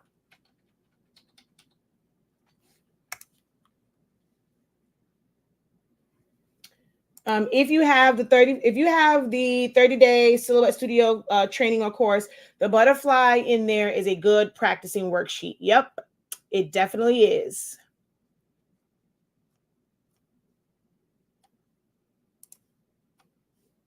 It is definitely good practice.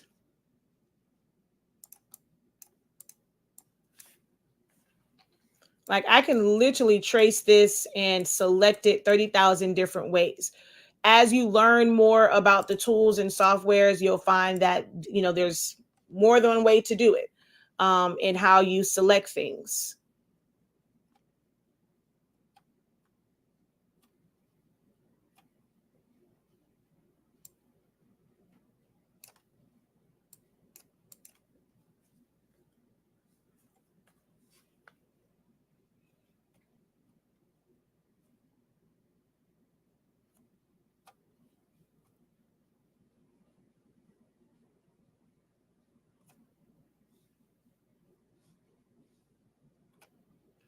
Right. Whether it is designing or something with sublimation, what is it? I'm gonna be the interviewer. I'm gonna ask you guys, what is it that gives you the most,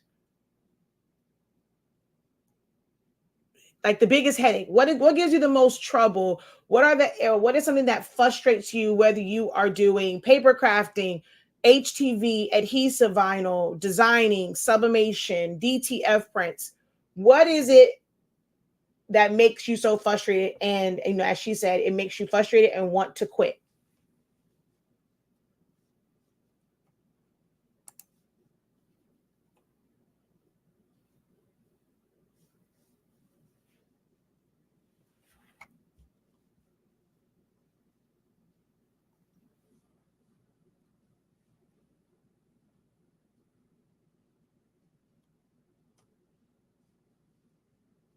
Okay, what's going on with this? Why is it taking forever? I probably should stop tracing and do what I tell my students to do and duplicate. Jesus Christ. Oh, look, I'll even do this way.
There's so many practice assignments, like things that you can practice on just from this one image.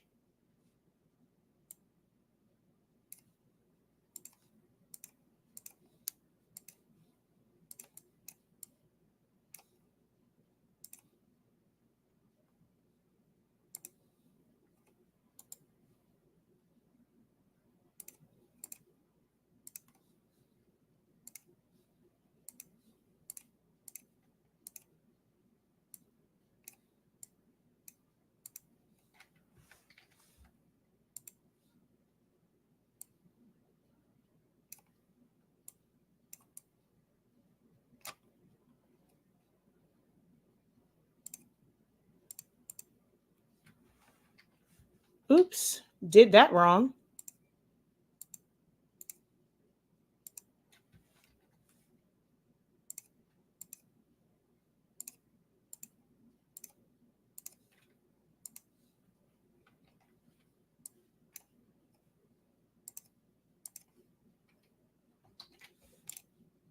So isolate it from the body.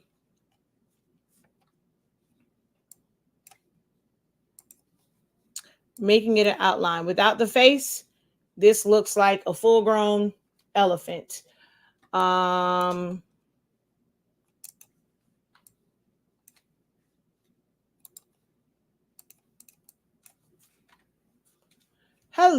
welcome in.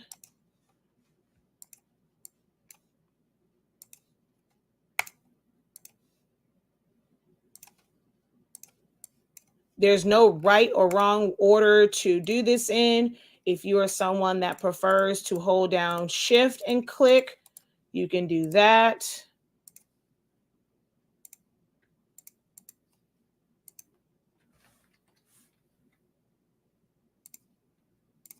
Versus dragging and selecting.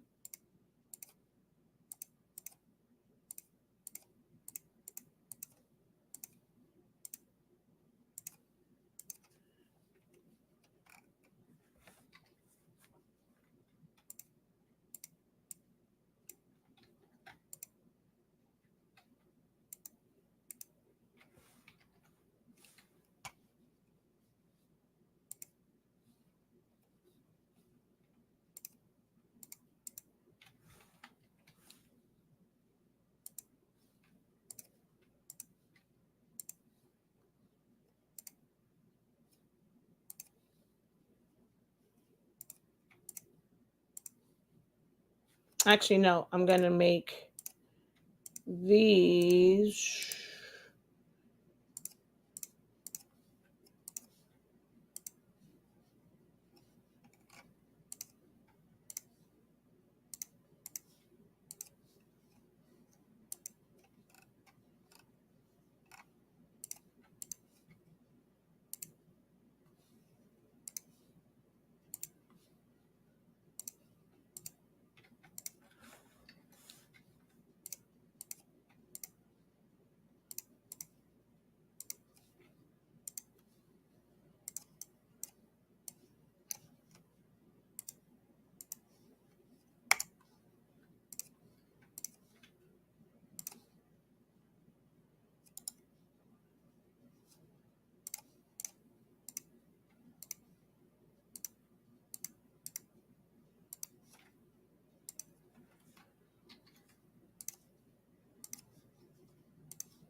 Literally endless possibilities.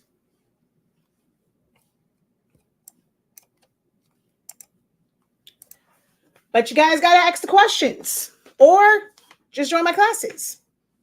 And you learn how, and it's really like how this is set up is, more so ideal for like cutting vinyl where you only want one layer of a color. So you're going to layer it right on top. Then, if you're going to like layer everything, then I would not subtract the eyes or the eyebrows because I would have the solid black layer. I'm going to put all of the red stuff solid, and then I'm going to put the eyes, I'm going to stack that, and it's going to give it more of a raised look. So although the foundational part of it is the same, depending on what you're going to do next will be different. Like how you're going to use it. Like what's the final project with it. Your next steps after you trace it will be different. This is not the only way to do this. I could leave everything where I can select it and I can make them different colors. I just typed in elephant clip art. Like that's it. Nothing. I mean, I'm not sure how many pages I went through. I just typed in elephant clip art and went to images. One person answered. One person. I feel like I'm on here for no reason. Being creative, trying to find inspiration for designs is my biggest challenge. Look at the things around you. Look at the things around you. Before you're going to be able to just come up with your own ideas, it is okay to mimic the things that are around you. What inspires you that's around you? How many billboards do you look at and it's like, oh wow, I like that? How many window displays? Is it invitations? If you're just on Etsy and you want to do invitations, you're looking up all of the invitations on Etsy. Not to say that you're going to copy it as far as I'm going to take a screenshot, I'm just going to take this and I'm going to sell that. But no, but you can go find something and work on all of the steps to recreate it. What you see there, if it's squares, if it's stars, if it's triangles, if it's images, go find those images, put that, recreate the things that are visually pleasing to you. Your brain and like that creative part, it's a muscle. You have to work it. If you're not putting anything in, that's just like with AI. AI works off of the prompt that you give it. If you are not giving your creativity some type of prompt, it's not going to output anything. You have to be willing for stuff to look crazy, for it to look silly. I mean, you have people that sell art that makes absolutely no sense, but somebody else thinks it's the most creative, and it's nothing but a bunch of paint splatters. It might be the direction that they paint theirs or how they layer it. I'm looking at this like, how in the HE double hockey sticks is this shit selling for $2,000? Like, how in the hell? But it's someone likes it. Like, it doesn't have to make sense to everybody. It just has to make sense to the person that's making it or the person that is purchasing it. And if you feel like you can't come up with your own designs, all right, I'm going to let y'all look at my face in this because it's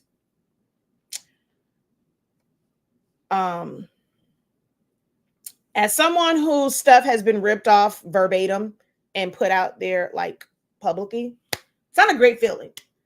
And I'm not saying that you have to go and necessarily sell it, but if it's for your practice, everything that you create does not have to be put out there.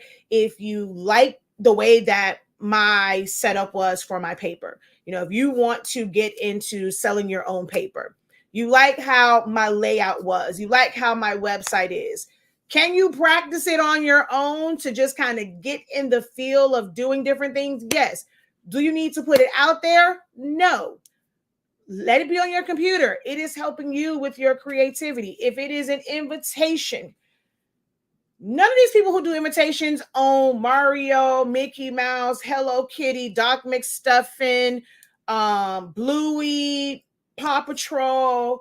So whenever, it's like, oh, you stole my design. You stole from all of them because you don't own the rights to any of those. If you happen to see it and you like that it has a frame and dots and you want to go find your own Paw Patrol, you want to go and type yours out and say, you're invited to, and put all that in there, and you want to sell that to a customer, you're still doing all of the things. Like, that's not proprietary to them because they don't own it any dang way. Now, will I go and recommend that you go and copy someone's logo, their branding, all that stuff verbatim? Hell no, because then they're going to go and they're going to talk about you. Other folk going to talk about you. But you're going to get there as far as coming up with your own ideas in practicing, not ripping off and selling, but it is okay to practice these things. Work that creative muscle until your own arrangements, your own words, they start to become second nature.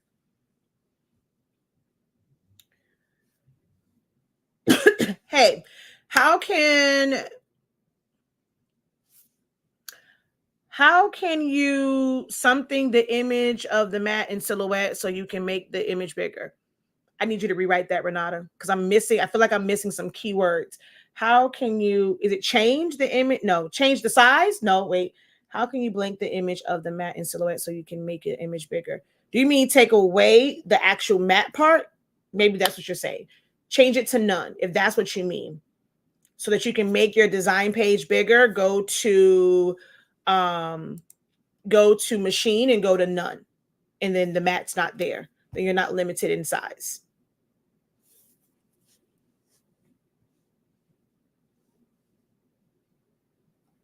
We've been on for 2 hours, so you have quite a bit to watch, but all of my live videos are always up. I doesn't matter if I'm on for 2 hours, 4 hours, it's up to you if you end up watching it through, whether it's in one setting or a bunch of like a couple different settings, but my videos are always up for replay. Since I've been crafting, I look at everything in stores differently. Logos, yeah, I am the same way. Even like the chip bag, like if you like come Super Bowl, right? Some people are going to want to sell things for, the big game.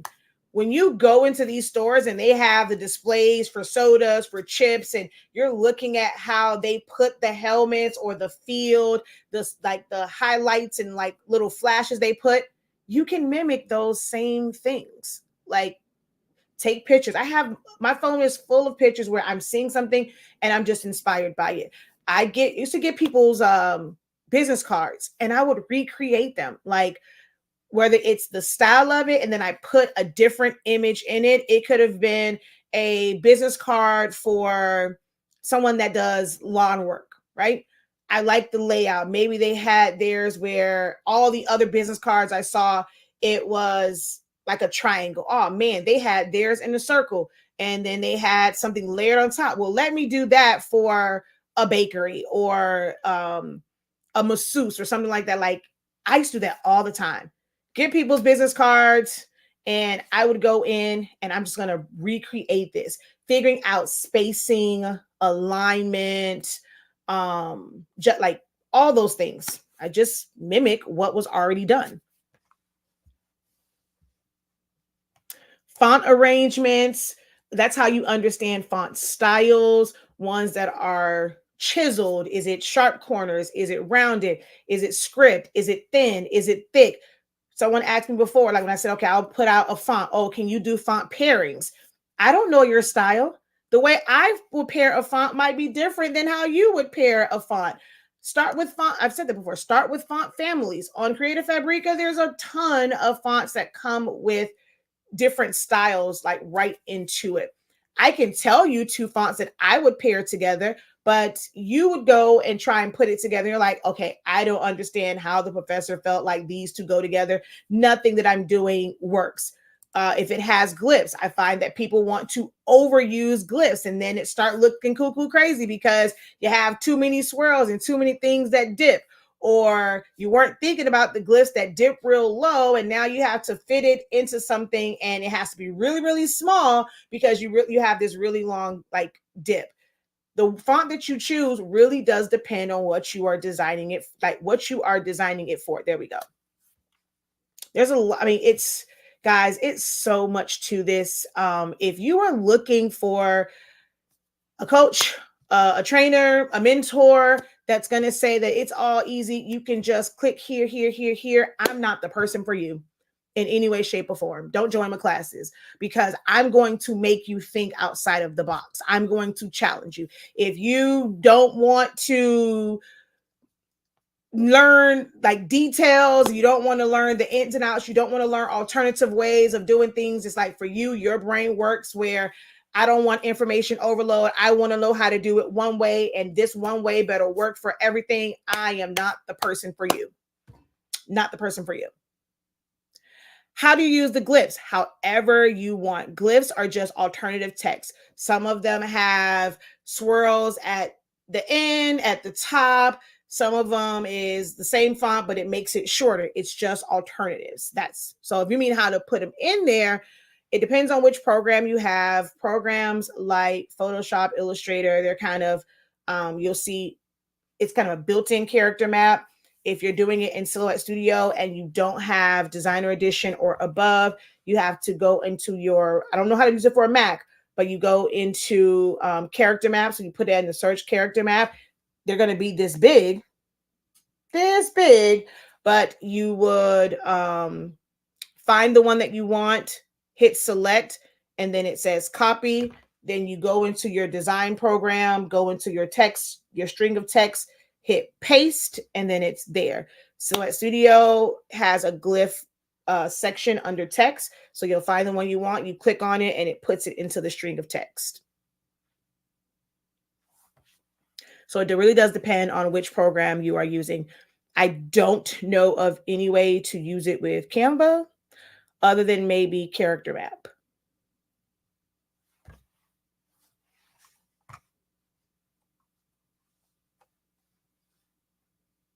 So silhouette having Designer Edition or above.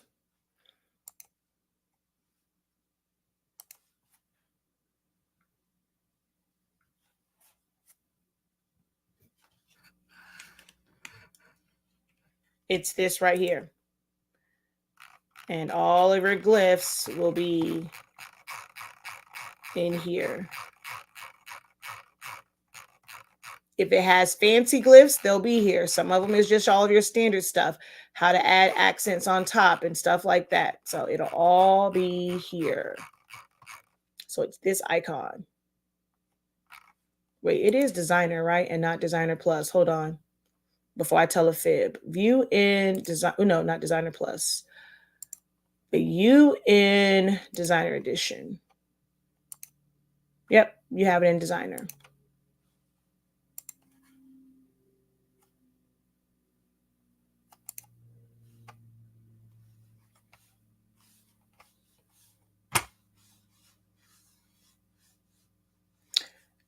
All right, no one has challenges in what you do. So what are we watching me for?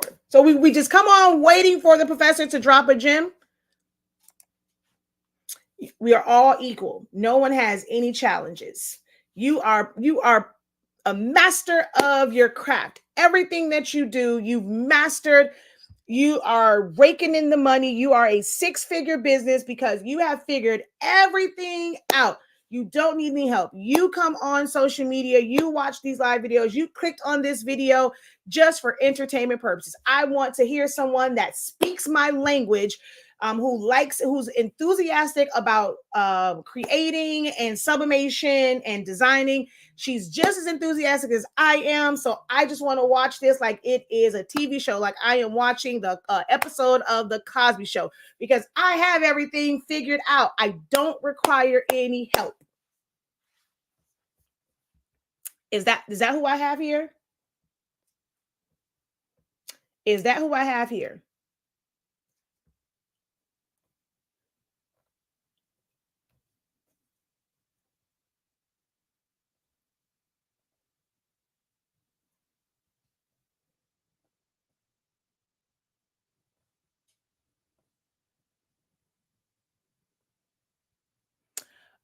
Yes, in order for the upgrade, you do have to pay for it. So updates are different. Upgrades, you do have to pay for it. Designer Edition, if you go through the link that is on my website. So if you go over to shop.hsink365.com, at the top it says business edition, or you click the drop down, it'll say like designer. From my link, it is $25 and the business edition will be $50, but it is a pay. It's not for free. You can get the basic version and you can download that. Anyone can use it for free. But for Designer, Designer Plus, and Business, you must pay for it.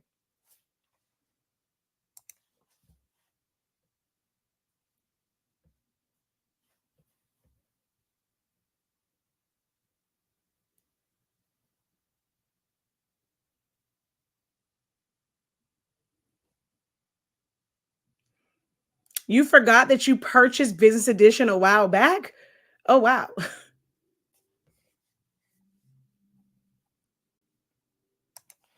I have a challenge of putting the whole design together. Example, Daisy background with words subtracted from it, then creating something like mountains with the lake that has depth.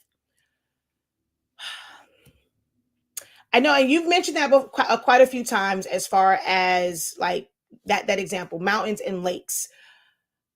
So you're saying that in a Google search, you have found not one image that is close to what you have in your head as far as mountains and a lake. Is it mountains that are icy? Is it grassy? Like, so you have found not one image that is a full background of mountains, lake, and a reflection, to where all you have to worry about is the font part of it. It is not an easy task to create a design from scratch. Like for you to go in and It's like, I'm not sure if you guys have ever seen her. She does Photoshop stuff. And she'll say, this particular, to finish this image, it took me 35 hours. It took me 20 hours. It took me 18 hours. When you are creating every single, and she's making every element from scratch, it is a lot of like from pictures she's taken, or she'll go find elements and bring them in. And it's just about changing the colors or the shading and stuff like that. If you are trying to create a full design from scratch, be prepared to spend a lot of hours. And you have to know about, well, like, if you're going to make it manually from edit points and you're going to do the shapes, or you're going to find a mountain and you're going to manually trace it, or are you going to take a bunch of different triangles? Because, they're just a triangle, or you can either round off the top, duplicate it, and then you're just going to lay them on top of each other and then weld it and then make like, but going through all of that to draw out each individual part, if it's for a specific project, hopefully that's not due for several weeks, because that's going to take you hours, maybe even days to do all of that. Where in the meantime, you can find the images that is as close as possible to what you have in your head, whether you have to pay for it or you can find it on Google. Everything can't be found for free on Google. I pay for several subscriptions because I don't want to create everything from scratch. It's time consuming. And most clients and like the consumers that come to us, they're not really looking to pay you for 16 hours of work to go and create every individual element. They come to us last minute. They're not willing to wait 2 weeks for you to go and design everything out. Or if you can design everything out in one day, you're still taking up my entire day. So even if, at minimum wage, let's just say, okay, well, I know here people at McDonald's make $13 an hour. So if between creating every single element of this design, if it took you 10 hours, not including anything else, I have not made your shirt, your tumbler, your nothing, you already owe me $130. How many of you guys think that your clients are going to pay for a shirt? They're going to be willing to pay you $130 just as a design fee. Just as a design fee. How many of you guys have clients like that? They're going to pay you that much. And $13 is on the lower end.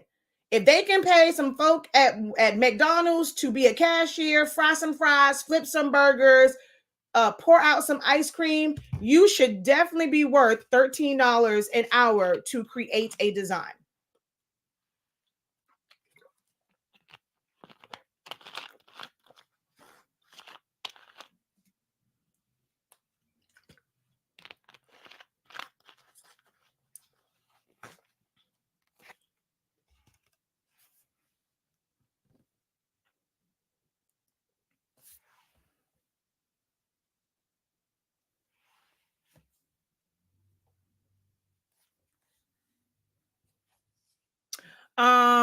I need your classes. Do you have your classes in the evening? As of right now, the 30-day refresher is some classes are in the evening, our study hall sessions are during the daytime, but that's not necessarily a class, it's a study hall session. That's during the daytime. As much as I would like to have all classes in the evening, I really, really can't, because I do have 2 young kids and a husband. And I'm normally up at 8. So if I always have to stay here until 10, I would never see my children. So I try to, find a balance in, ways some of the classes are taught.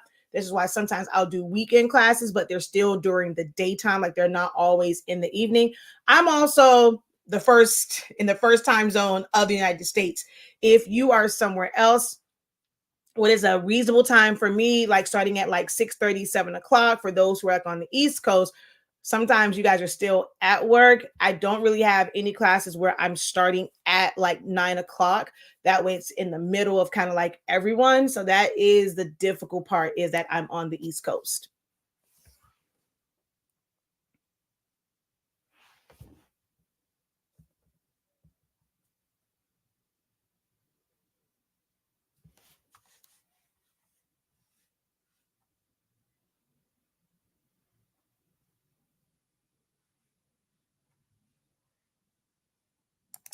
That was so helpful. I did not think of individual pieces. Thank you so much. I was making it all or nothing. Yeah, like especially starting out, guys. I've been doing this for 26 years. I am not trying to create every single element myself. I am not going to sit here.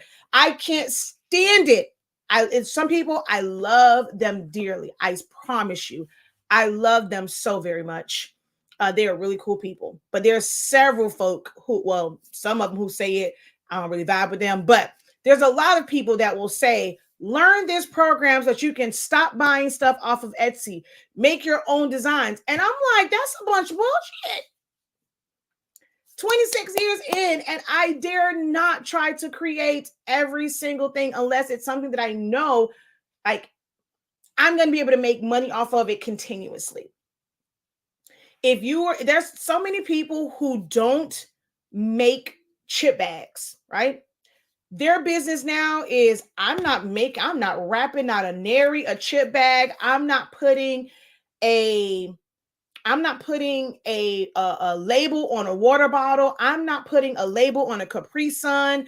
I'm not cutting and gluing not a nary a box, not a nary a cupcake topper. But you know what I will spend my time doing? I'm going to create them and I'm going to sell them, because there are hobbyists, there are business, there are DIY moms, dads, grandmas, and aunties who want these files, who they're not about to spend 8, 9, 10 hours to design a suite. Or they don't want to go and search the internet or search all these places for it. Some people have started that, and they know, because they were in it, they know how to properly size it. They know the template for it.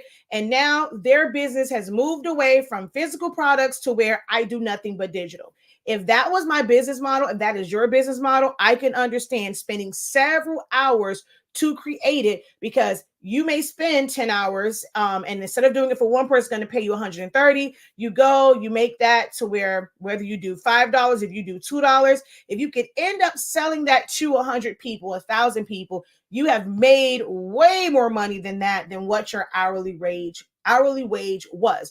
But when you're doing all of that work for one order, you've maximized. And then it's so many crafters to where they'll create something, they put it on their social media. Someone comes and says, "Oh, I like that. I want that for my kid's birthday party." And you know what 93.65% of you guys do? You don't give them exactly what they saw there. You're trying to figure out how to make it different, change it. So now you're spent what you already spent 8 hours on, or however many hours on. It's perfect. People like it. I love that. I want that. You now want to go and recreate it again for somebody else, spending more hours when you could have taken that, changed out that dang on name, changed out the dates if it was an invitation, print it out, boom, here you go. You spent 10 minutes on it. But I'm finding so many crafters and creators that feel like, because I'm a crafter, everything has to be one of a kind. Hells no. Y'all are working yourselves like you are going to burn yourself out doing that. You are seriously going to burn yourself out doing that. So I go, do you have a Cash App? Because I know you don't expect it, but I like to show my appreciation that you do for us for free do for us for free on your time. Is it here? Do I have it up here? Hold on, Miss Dawn.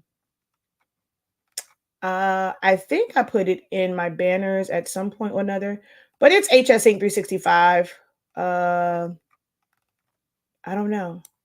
My mom gets on me all the time. She was like, "Why don't you do like everybody else and put your Cash App up there?" I'm like, "Cause I don't be thinking about that, lady." Is it up here? I see. Look, I told you I don't really. I come on here to help, and for me, it's like, if you guys join my classes, you purchase my product, especially those who do sublimation.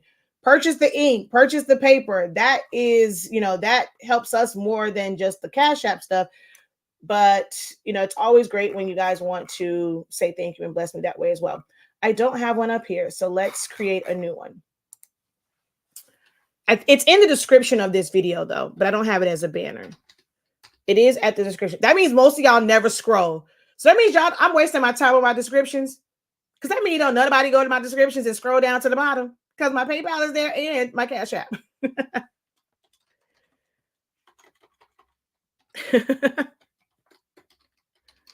That means I am wasting my time putting that stuff in the description every single time.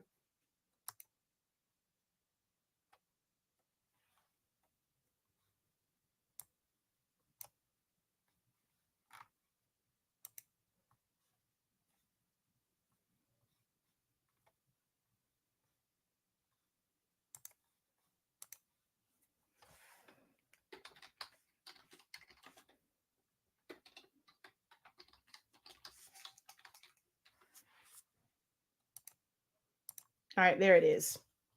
Oh, wait, I didn't mean to do it that way. I meant to make it a ticker. There we go.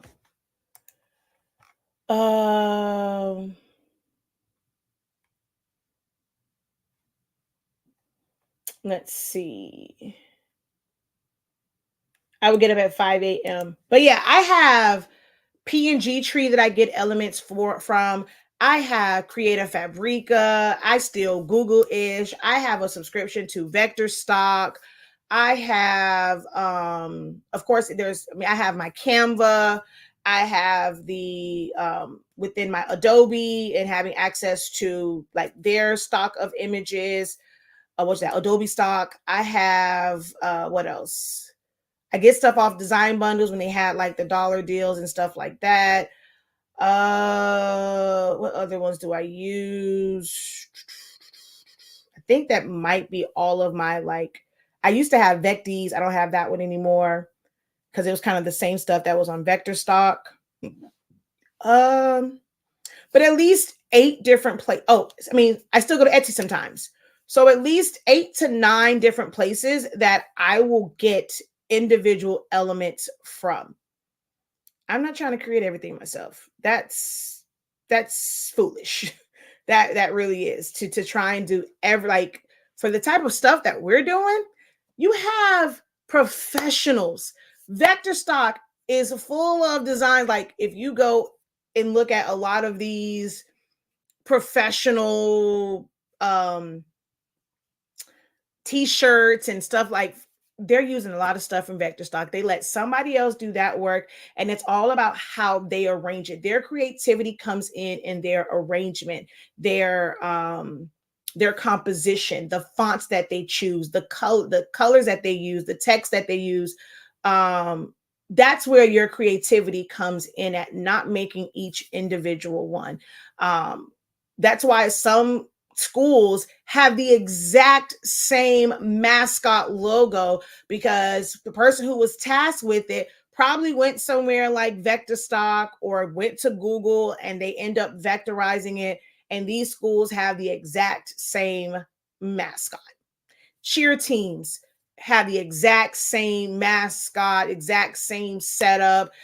You look at their shirts, it has the same star flares on it, because whoever designed it went to somewhere like PNG Tree, Vector Stock, or whatever, and they pulled the image from there and mixed and matched it with a bunch of different stuff. How can you make a template? Example, the boxes people use with characters. Can you do that on Silhouette? So there's a couple different, a template is a bunch of different things. How I set up for my tumblers can be a template. Knowing the right size to go on the front of an M&M box is a template.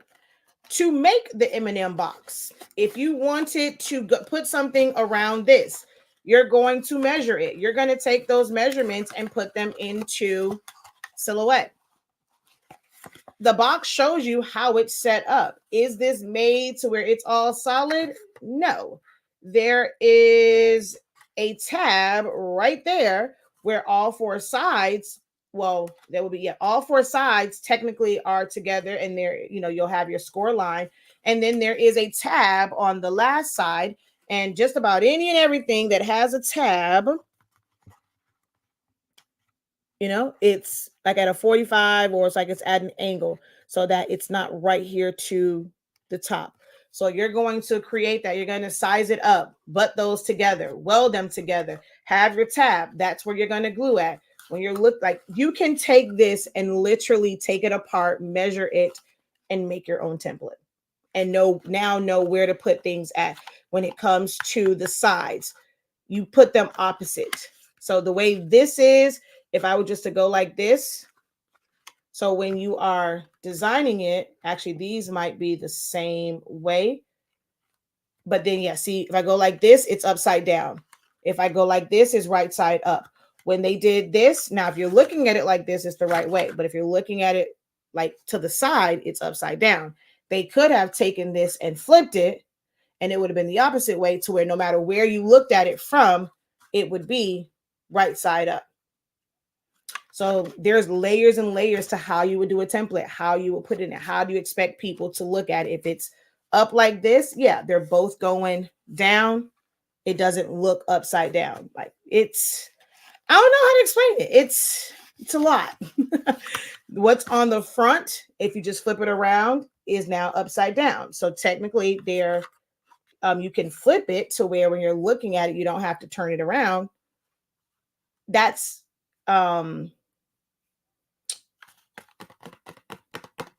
about like design and how to do layouts and setups, knowing whether or not you flip something. It's about how you, Eminem didn't care that I can look at it this way and it's right side up, but on the back, I have to flip it to look at it. They didn't care about that. They wanted it the easiest way possible. Everything was flowing the same way. It was a no-brainer. You need to think about that and you need to flip it. But me as a company, I really don't care. I'm going to do what's easiest for me, which is why I'm always saying you are the designer. No one can tell you that it's wrong. I can't go and say this is wrong, that if I look at this side, it's the right way, but if I look at this side, it's upside down. You think, who is it? Not Eminem. You think Hershey gives it in? Wait, this is about Hershey, right? That's their parent company, I think. Is Eminem's parent company Hershey? I don't remember. Who is their parent company? It doesn't say it on here. Oh, no, Mars Wrigley's. Oh, duh, Eminem, Mars.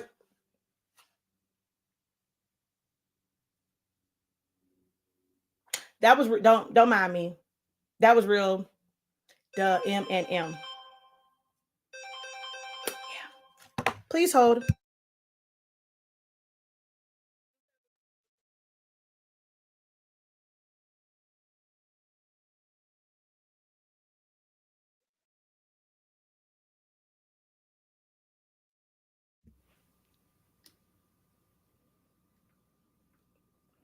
It sounds like homegirl cussed me out, but I don't know. I ain't gonna put it past her, but you know, I'm gonna give the benefit of the doubt. All right, well, it is time for me to go because it's only Miss Dawn that's talking to me right now. So hopefully you guys are having a great day. Oh no, that was okay. That's who that was. Please hold.